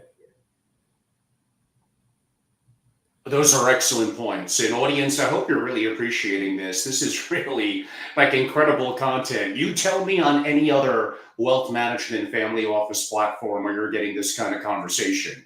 I mean, I want to know because I can learn from it too. And I hope it does. I hope others pick up on EM and others that interview him, because I think that's to the betterment of everyone. A personal friend who's very smart and sometimes a little disjointed in his comments because he's so smart, sent me a text. It's a little all over the place. I'm going to try to clean it up. Certain things I think you already covered. Here it goes. His questions are basically about all wars first start as economic warfare. Didn't we learn that with Nazi Germany in World War II? He then goes into the correlation that the Russians have prepared for the outdated economic warfare that the US and the West has done on them, and they really haven't been bothered or slowed down by the economic sanctions and conditions, and their economy is effectively booming. He adds other parts to it, but why don't I stop there? Comments? I'm not sure what the question is. I agree, absolutely.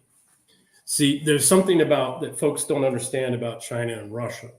They went through their collapse in the last century, and they're still here. They survived. You there?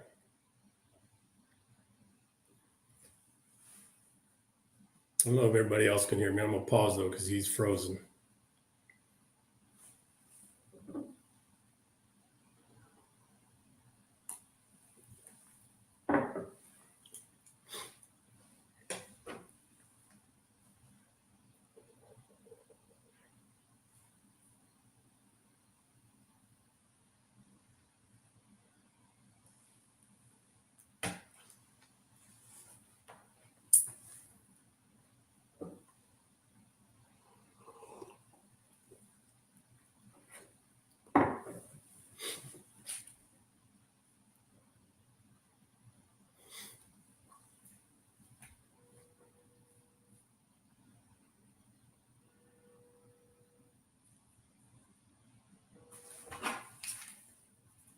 Hey.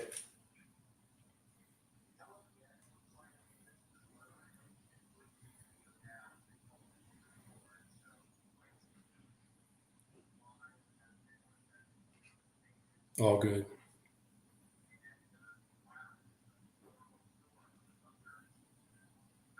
It's all right. It's punctuating the conversation.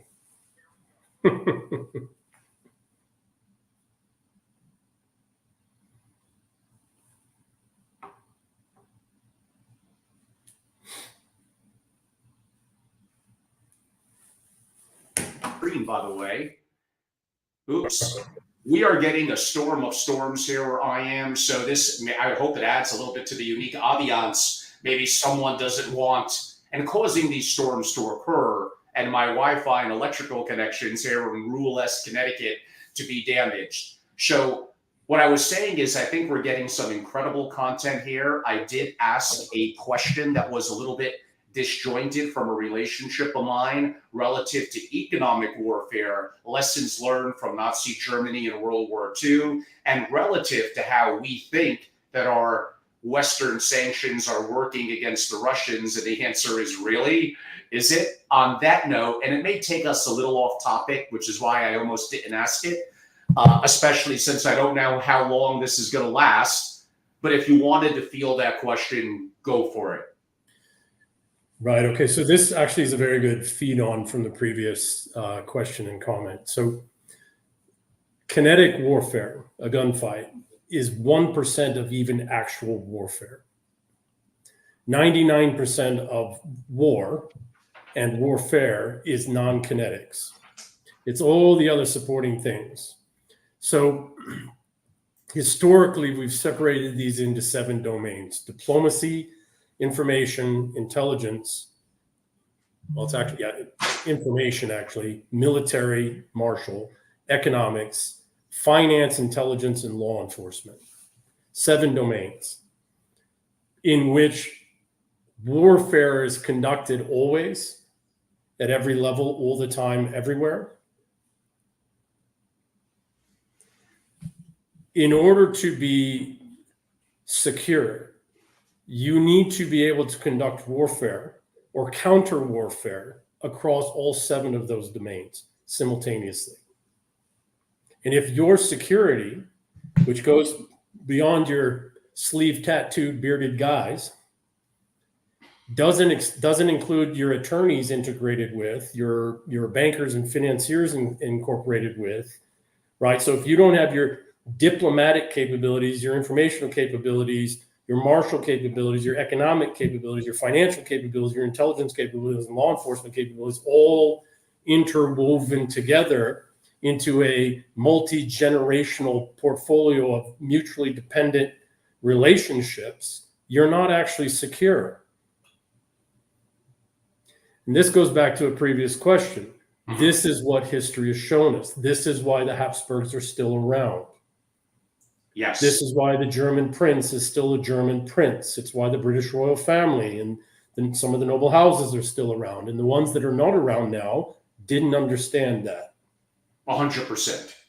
And merchant princes don't understand this because they over-rely on outsourcing 90% of that to the state.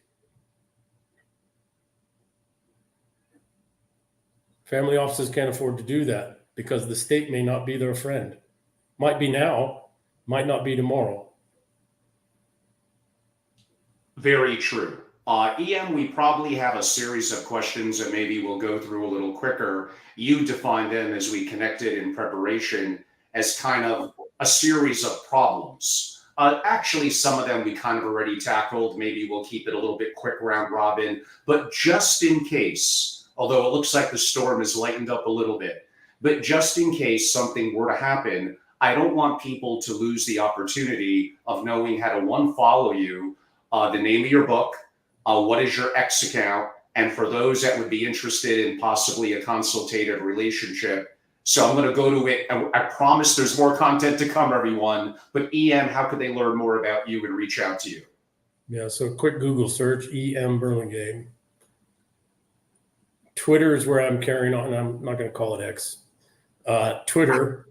And it looks like Elon's coming around to Twitter as well. And I get why he did it. He's had this dream of X since he was, in his 20s. So I get it. But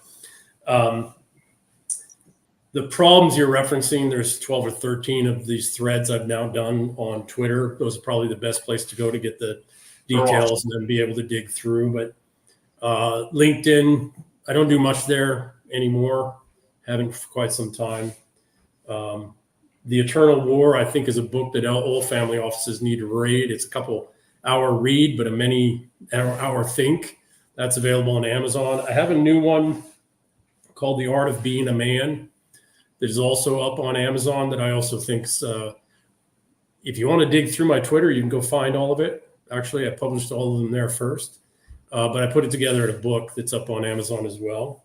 And I think that's another critical, because it's not just about men, but it's, we have forgotten how to be men, and we have forgotten how to be princes amongst men.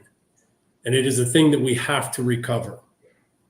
We have to. And it's not because men rule and control the world, the patriarch. No, because actually that's all a lie. Women have always owned the world. Women have always controlled the world. Women created society and civilization. They maintain it and keep it. We just manage and protect it.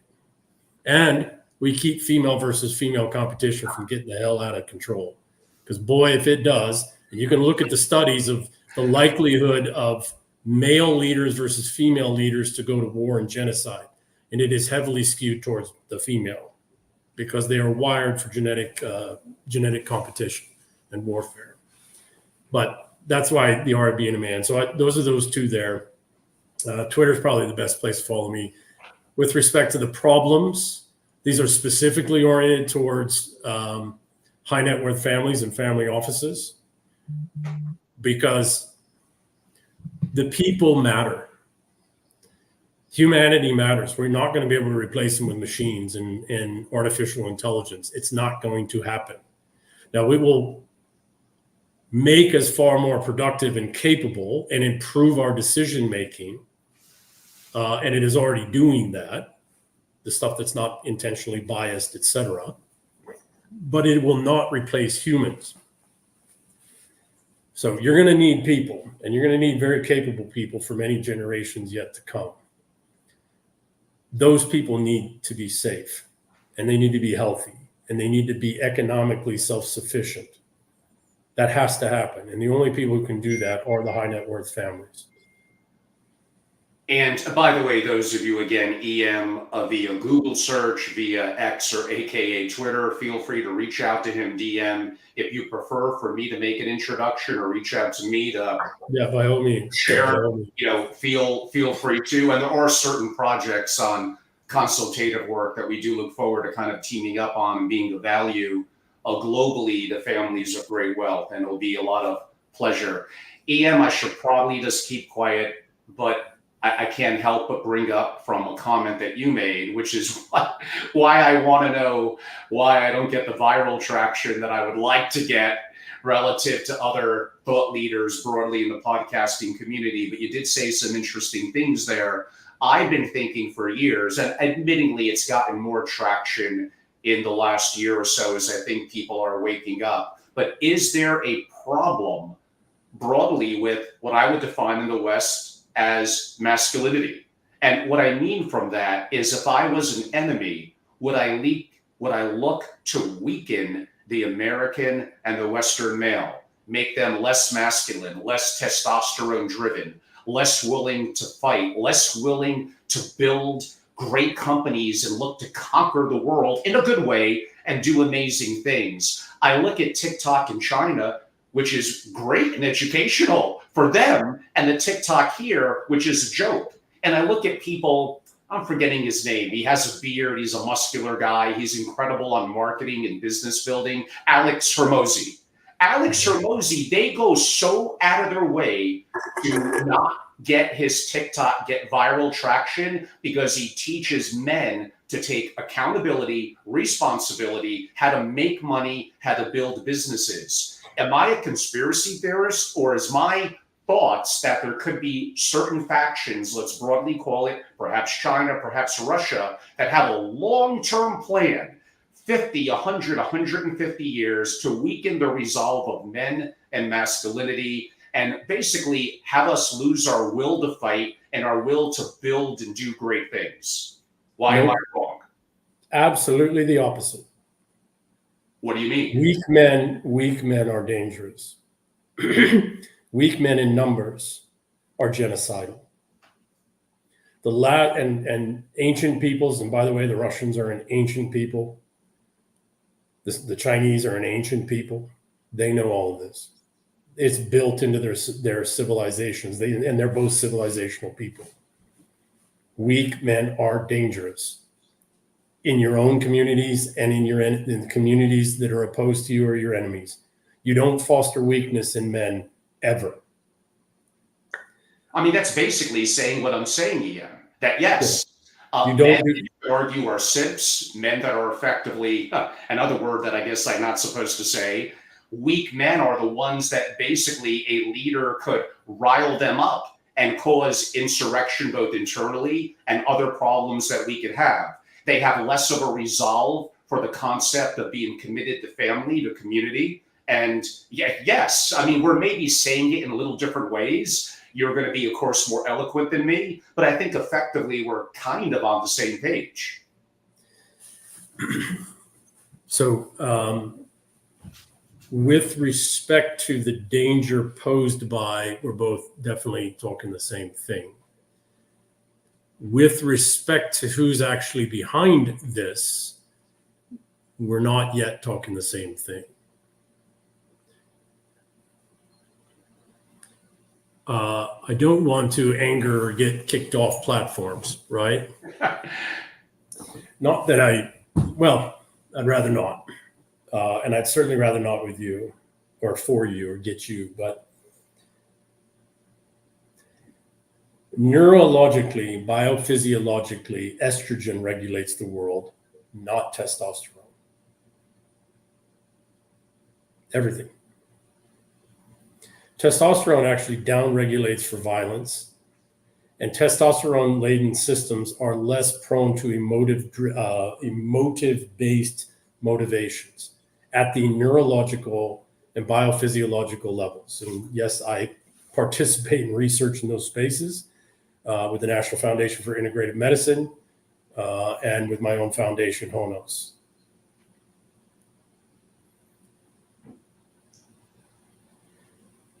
The system that we put in place 400 years ago in the Peace of Westphalia and the quote unquote glorious revolution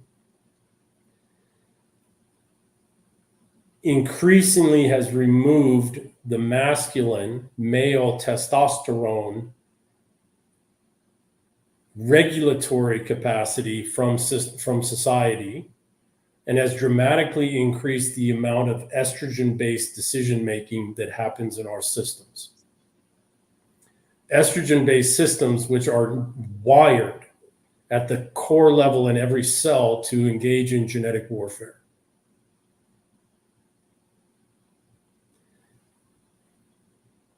Consciously or unconsciously. The great danger of having a community, even amongst your enemy, of a lot of weak men is weak men will do absolutely anything, no matter how atrocious, to be able to get a chance to have a child with somebody, no matter how unhealthy, ruthless, destructive that woman might be. It's not a changing topic, because I think it's a great topic. And actually, comparative to a year or two ago, we actually are, quote unquote, allowed to talk more openly about these kind of topics, and that's a good thing. Tom, who asked a question earlier, has an interesting comment. It's a little bit long form. Basically, other than the 20th century, he notes in his experiences at the U.S. Naval Academy that many wars prior to that were effectively religious related differences. Perhaps another sensitive topic. You disagree. Why? All wars are genetic, all conflict of any kind at any level, everywhere, anywhere, ever is genetic competition.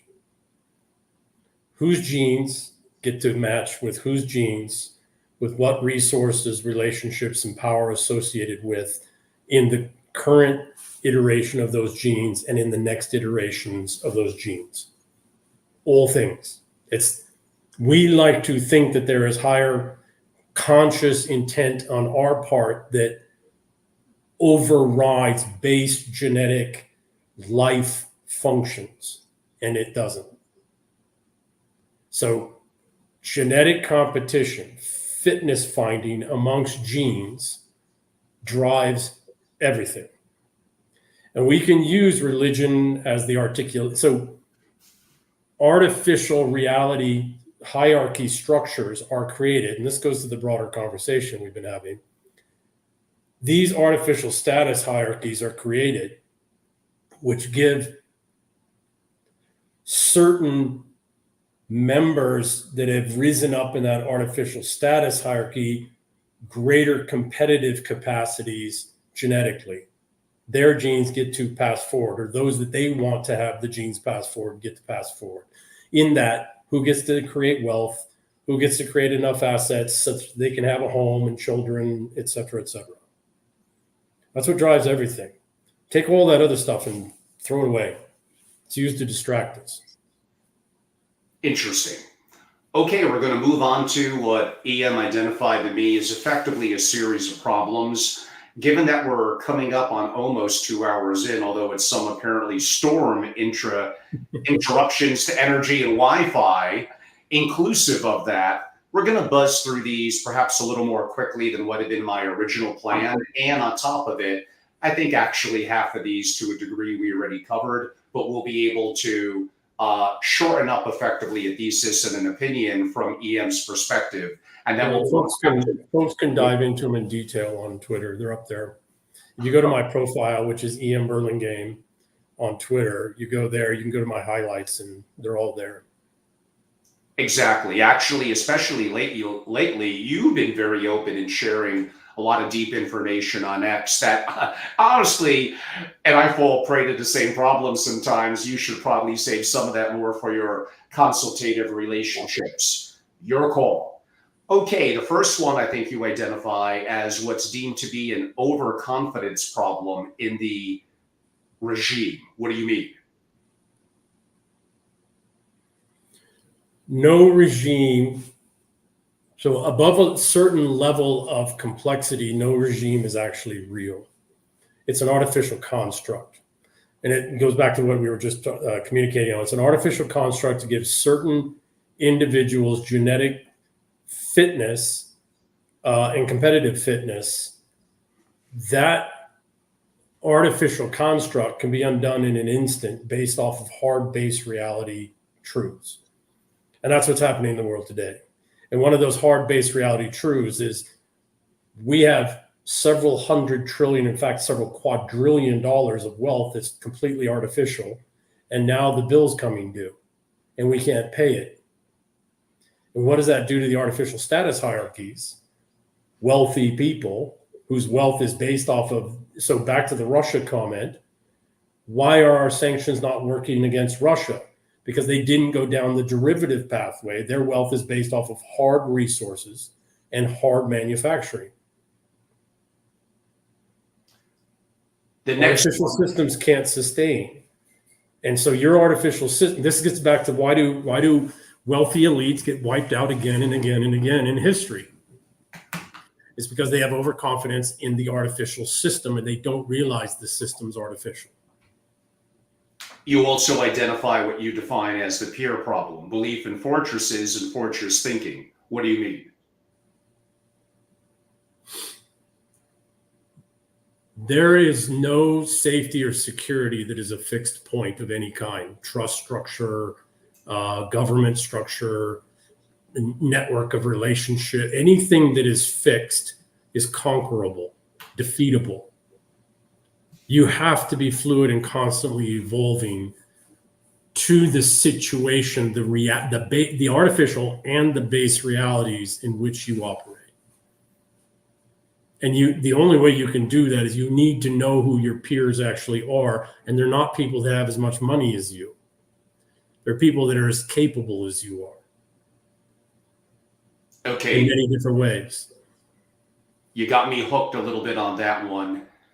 Expand a little further. If I'm a significant family or family office, what could I do to enhance that? That relates a little bit to what we might have spoke about your network of relationships, a band of brotherhood, a community, a common bond that you're rallying around. Peers are not always obvious, right? Somebody who operates at your level at your high level, your elevated level of capacity may come from one of the 7 elements of power that is different from where you come from. And you may not recognize them immediately as a peer, but they are, because they cognitively, emotionally, regulation-wise, and relationship-wise, and experience and knowledge-wise, actually are your peer. And oh, by the way, you need a relationship with them. And you need to be able to figure out, how do I identify that that person comes from a totally different domain, totally different world, may or may not have any money at all, is actually my peer, and not treat them like a subordinate, because the only thing that I assess a peer on is how much money they have. It's an artificial thing. It can be gone in an instant. And oh, by the way, the folks that didn't survive the Russian Revolution, the French Revolution, folks here in America, and the American Revolution, etc., didn't recognize that. They believed too much in the regime. They thought that their wealth and power and title was peerage. No. I know people, I've had this conversation with a friend of mine who was taken down as a billionaire. He's not a billionaire anymore. I had a conversation with him before that happened, years before it happened. And I said, you know what? I know people are just as capable as you. Actually, I know some folks that are your peers that don't have he was a billionaire, that don't have a penny to their name, but they can pick up the phone and something happens somewhere in the world. Mm-hmm. And oh, by the way, you might have $1 billion or more. You might not be their peer. Very good point. Another one that you bring up, I think we did cover, but I'll mention it, the mercenary problem. In moving on a little bit from the mercenary problem, the survival problem, a failure to establish what we just discussed, a strong community. And I think you use an acronym, DIMEFIL, thinking. Yeah. That's exactly what I've been talking about. The 7 elements of national power of the DIMEFIL: diplomacy, information, military, economics, martial is what I'd say, economics, finance, intelligence, and law enforcement. And please. Well, if you don't, when it comes down to, so let's use the French Revolution. Why? There were French nobles that survived, and there were many that didn't. And there were some French nobles that actually survived with a good portion of their assets. Back to the comment you made about the Habsburgs, right? And diamonds and gems and gold, and et cetera. But the ones that survived were the ones that had good relationships with their local community, because they provided, because all 7 elements were being addressed locally at least. And that local community ensured that when the guillotine gang came, these families survived and got out. And this is the problem with the Russian royal family, right? The Russian royal family should have survived, should have. But somewhere, to the great shame of my ancestors, close ancestors, when Tsar Nicholas II asked his cousin, King George, for help, King George did not give it. That was a relationship building and sustaining problem. That was failing to understand the peer problem. Right? So you survive. You can't trust your mercenaries. Just look at history. I mean, just look at history. Just look at what happened with Trump here this last weekend. Whether they're state-provided mercenaries or self-contract mercenaries, you can't trust them. There's going to be failures or actual attempts. I mean, look at the Praetorian, right? Look at the Praetorian Guards in Roman history. So you have to have strong communities. And if you're basing your survival, so mixing 3 problems there, right? The community problem, the mercenary problem, the survival problem. If you're basing your survival on mercenaries, hired SEAL guys, hired, FBI guys that are working for you for a paycheck, and you haven't worked out how to embed them into your family as part of the community, and you haven't helped them embed themselves better in the local communities around where you live, you're not safe. And if and when the cartels or the guillotine gang, one being criminal, the other being government criminal, one's private sector criminal, one's public sector criminal, when they come for you, you're not safe. Another one you know, and we did cover it, but I'll mention it, is the government problem. But moving on from there, there's another one that may have came up in our masculinity discussion 5 or 10 minutes ago. You define it as the cowardice problem, that regimes are not built by the strong for the strong, they're built by the weak for the weak. Yes. Those who are strong don't need to develop artificial status hierarchies. They don't need to depend on artificial status hierarchies. They can depend on themselves. And, well, by the way, their peers are also strong people and strong across all 7 elements. There's a lot of guys I know that think that they're strong because they know how to gunfight and they know how to prep and they know how to prepare. Okay, that might make you strong in that domain. Doesn't make you strong across the others. And somebody who's from an elite family, you have to be strong across multiple domains yourself. How do they become that?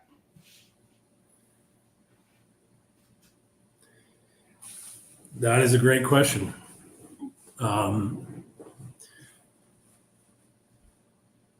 They need to overcome their own hubris. And they need to be willing to set aside their comforts. Those seem like simple answers, but they're not, because doing that is very hard. You mentioned something called a self-rule problem. What do you mean by that?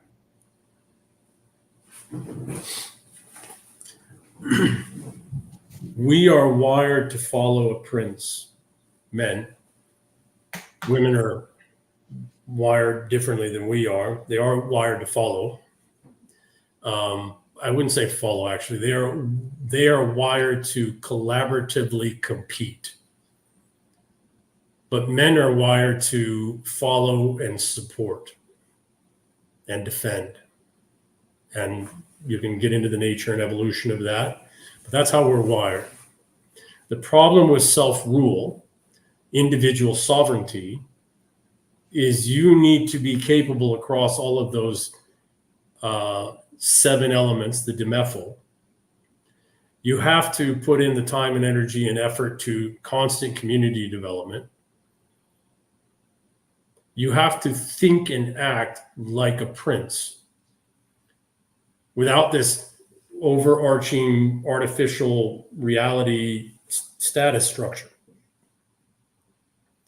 If you're going to self-rule, and this gets back to how does a family office secure itself across generations, you've got to look to the past.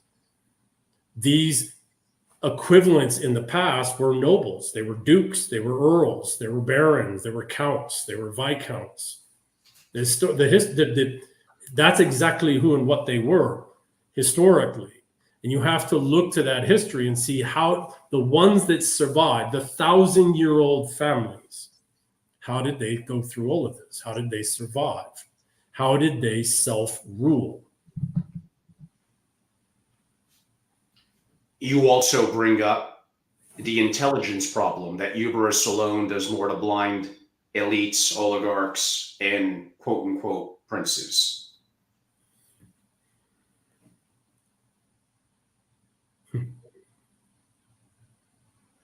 99% of what we think is intelligence work, experts, the output of McKinsey and Accenture and others is pure garbage.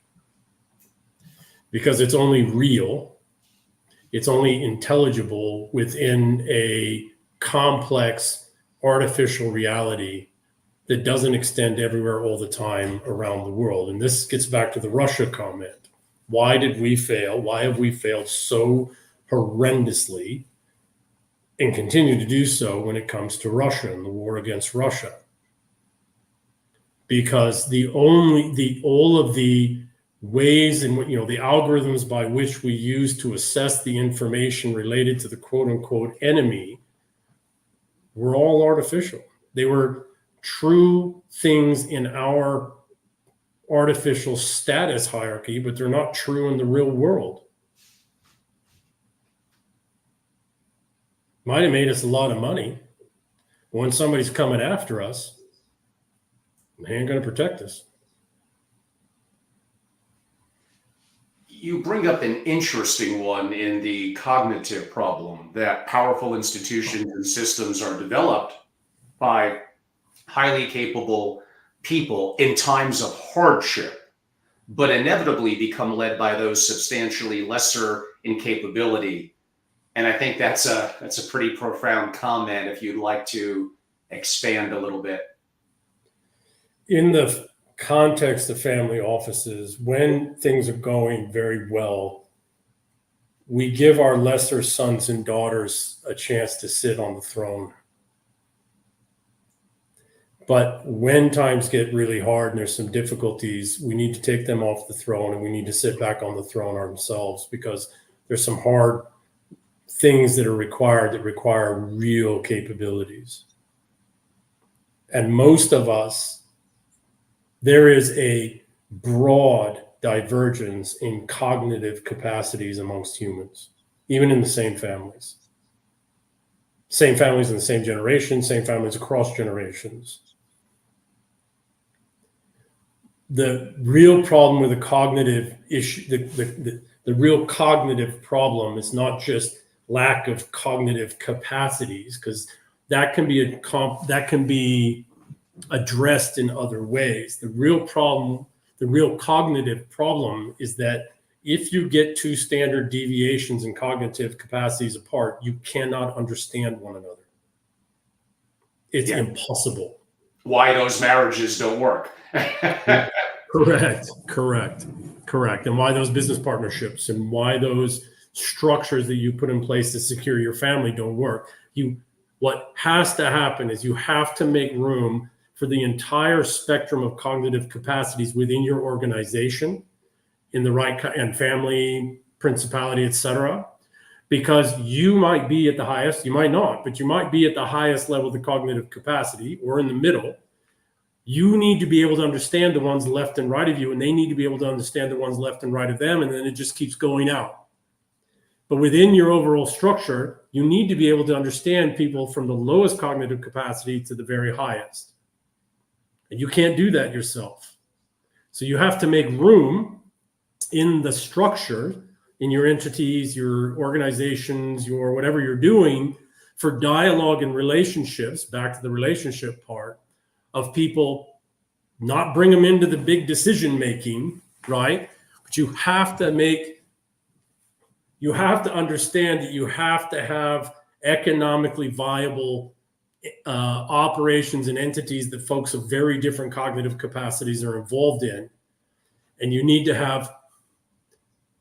to consciously think across that cognitive divide to make sure that something ain't happening down amongst the peasants, that the pitchforks are coming and they're coming tonight at 3 a.m, or that the prince above you is sending an army and it's coming at 2 o'clock in the afternoon.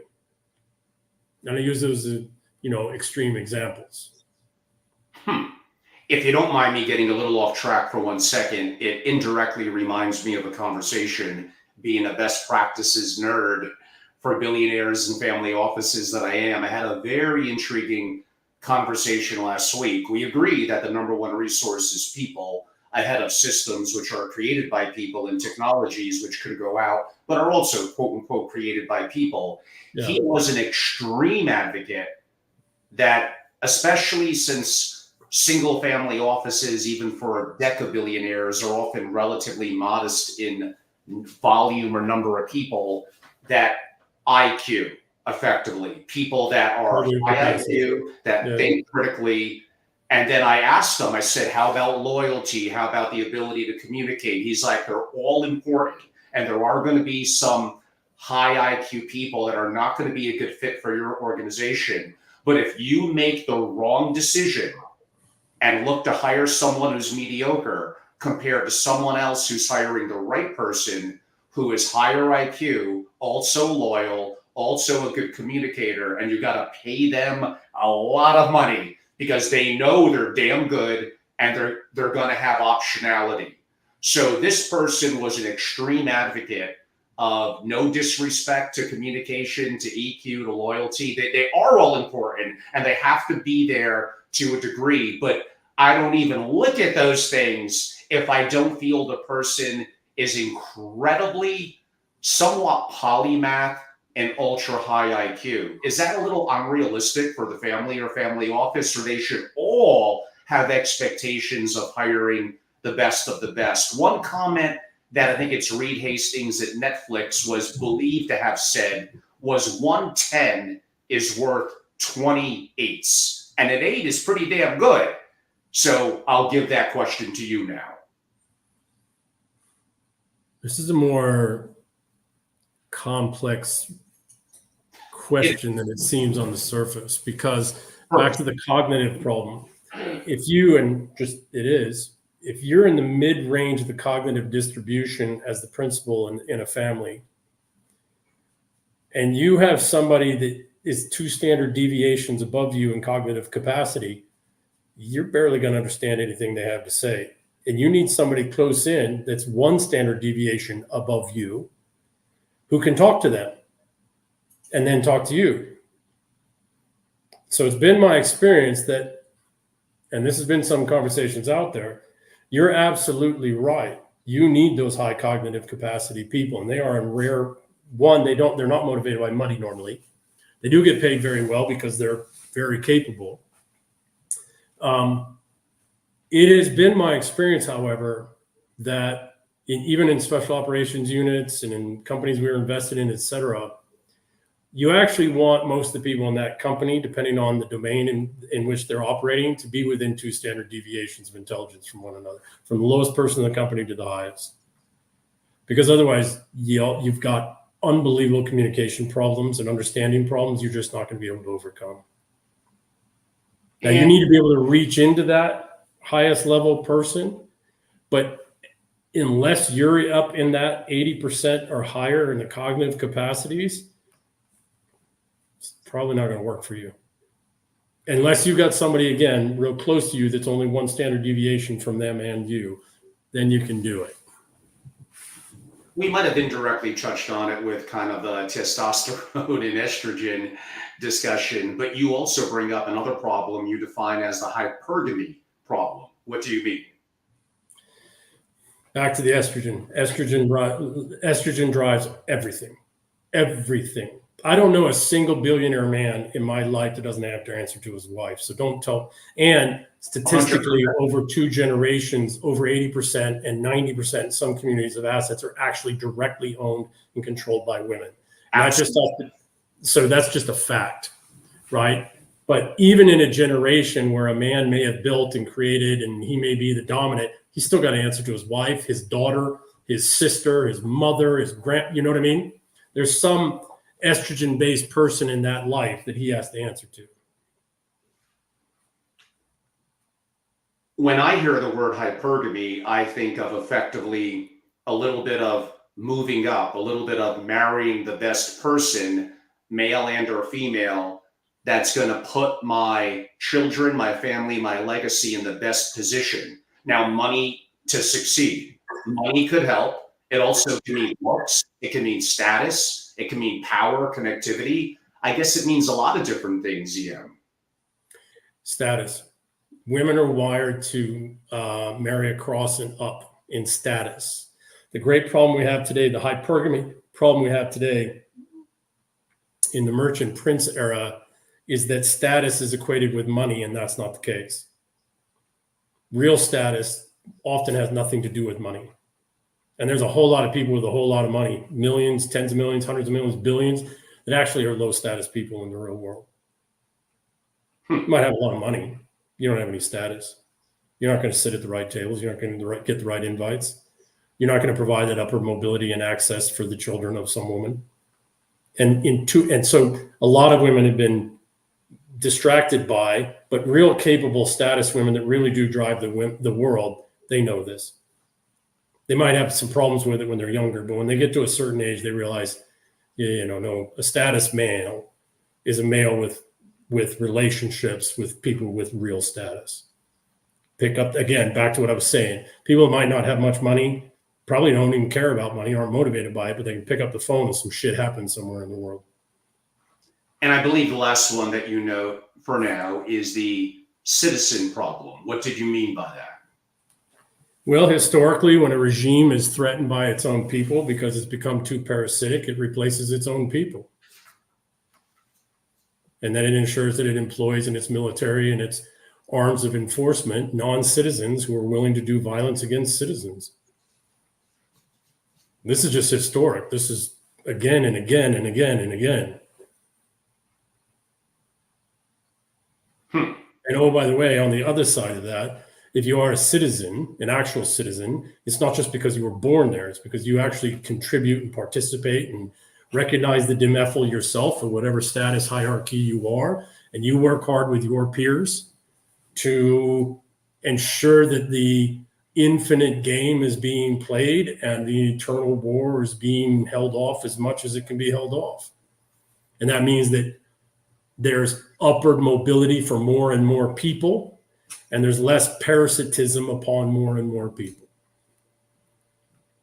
EM, what could I say? And by the way, to the audience that was active asking questions, I appreciate you. Tom, you were very active today. Thank you so much. And yes, an interesting comment. And agreed, we covered things today that are perhaps a little different than you're used to hearing, specifically in something that traditionally is more investing or family office centric. But this all comes back to continuity and why I created an organization called SFO Continuity. And the value of what that is, it's deeper. And like EM said, it's deeper than just the money that you may have or may inherit as an heir. There's lots of different factors that go into continuity. It's a very deep subject. And there are certain topics with what's going on around the world today that are a little on the sensitive side, that maybe even a year or two ago are probably things that I probably would have been better off not even mentioning. Fortunately, things may have gotten a little better, where at least, again, we could have a discussion. And if I'm wrong or we're wrong, we learn. We already know what we don't know. Let's attempt to know what we don't know. Perhaps I could argue strong opinions, but weakly held. A little bit like playing poker, although that's going to be more in the confines of a game and a rule. As new information comes in, it causes us to think differently and to adapt, to iterate, to change. So I think these are important conversations for those of wealth, aspirational to wealth, those that are in the family office, or those that service the family office to have. And no, I do not think these conversations are happening, not even privately, but definitely not more externally in the community. Either people are ignorant and don't know what they don't know, which is very likely, or simply they're too afraid. And one of the greatest things that I've noticed in incredible families, and actually, EM, maybe this is good for you to comment on, then I'll allow you to do a close before I wrap up. We need more lions in this world. What I mean by that, and it's not even necessarily per se a masculinity and a femininity thing, it's we need more courage. And the importance of encouraging courageous behaviors in your heirs is important. If there's not necessarily a fear or something that could go wrong, then really how courageous is it? Now, some of that needs to be mitigated and hedged. I'm not saying look at that blindly as black and white. But in my work of traveling the world, of knowing thousands of families over decades, those that do have continuity, that do sustain, it is deeper than even just governance, that in some ways how decisions are made could be a little superficial. It is deeper than that. It's culture. And some of that does relate to the culture that is inbred in the family, that is taught within the generations, including being courageous. So all of you that thought that I was only investing or structural focused, you were very, very wrong. Now, do I outline a lot of my more public content from that perspective? Yes, because it reaches a larger group of audience and many of you are interested in it. But the concept of families of wealth, of billionaires, of how they progress, of how they make decisions, all of that is very, very integral to the concepts that I'm talking about, which is really continuity and deeper than just simply wealth. So this might have been a little bit of a different discussion, kind of well over 2 hours than you kind of expected. EM, had a little bit of a Wi-Fi issue, so hopefully he'll be able to log back in a minute, and I could give him a chance to do another closing comment. He's a friend. He's one of my dream team. He is a resource. I have many resources in sovereign risk and disaster preparedness. He's among the most intellectual ones.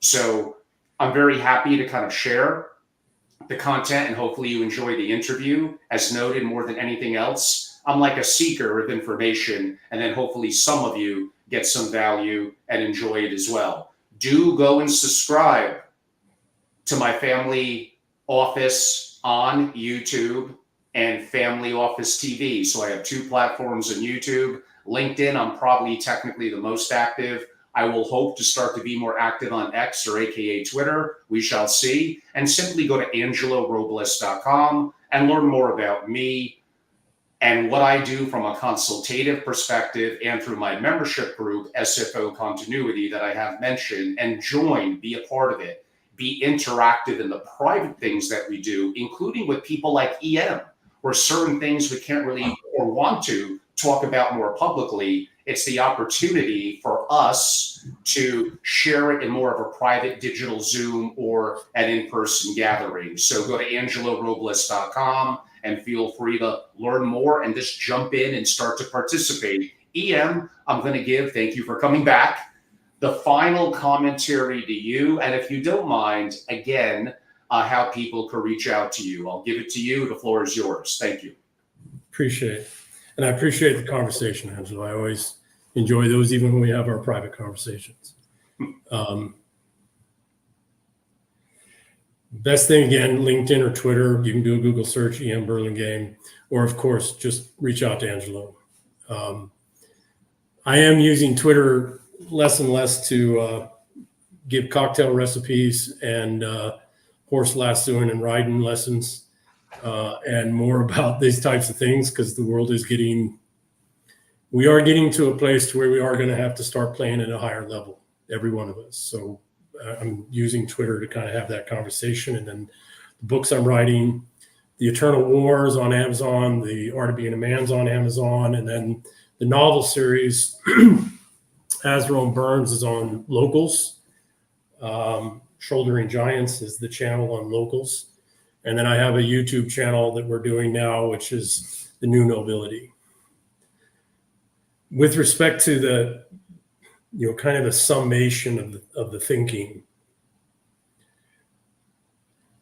we have to put human relationships back as the primary purpose of our lives and our portfolios and our family office planning, our multi-generational family office planning. The last 30 years, we've been building a relationship with the machine. We need to stop that. Now, we need to keep working with the machine and benefit from the capacities the machine provides and the opportunities it provides. But we need to stop building relationships with the world of the machine. We need to get back to building relationships with human beings in our own communities, around us, surrounding us. We need to get back to being human. If there was anything that might preserve us, no matter what's going on in our descendants, is that we have personal relationships in the communities in which we live, and not just with people who look or sound or come from our socioeconomic class, and not through our nonprofits or our charitable giving or our political activism, etc. This has to be personal, face-to-face. When was the last time you took the doorman to dinner?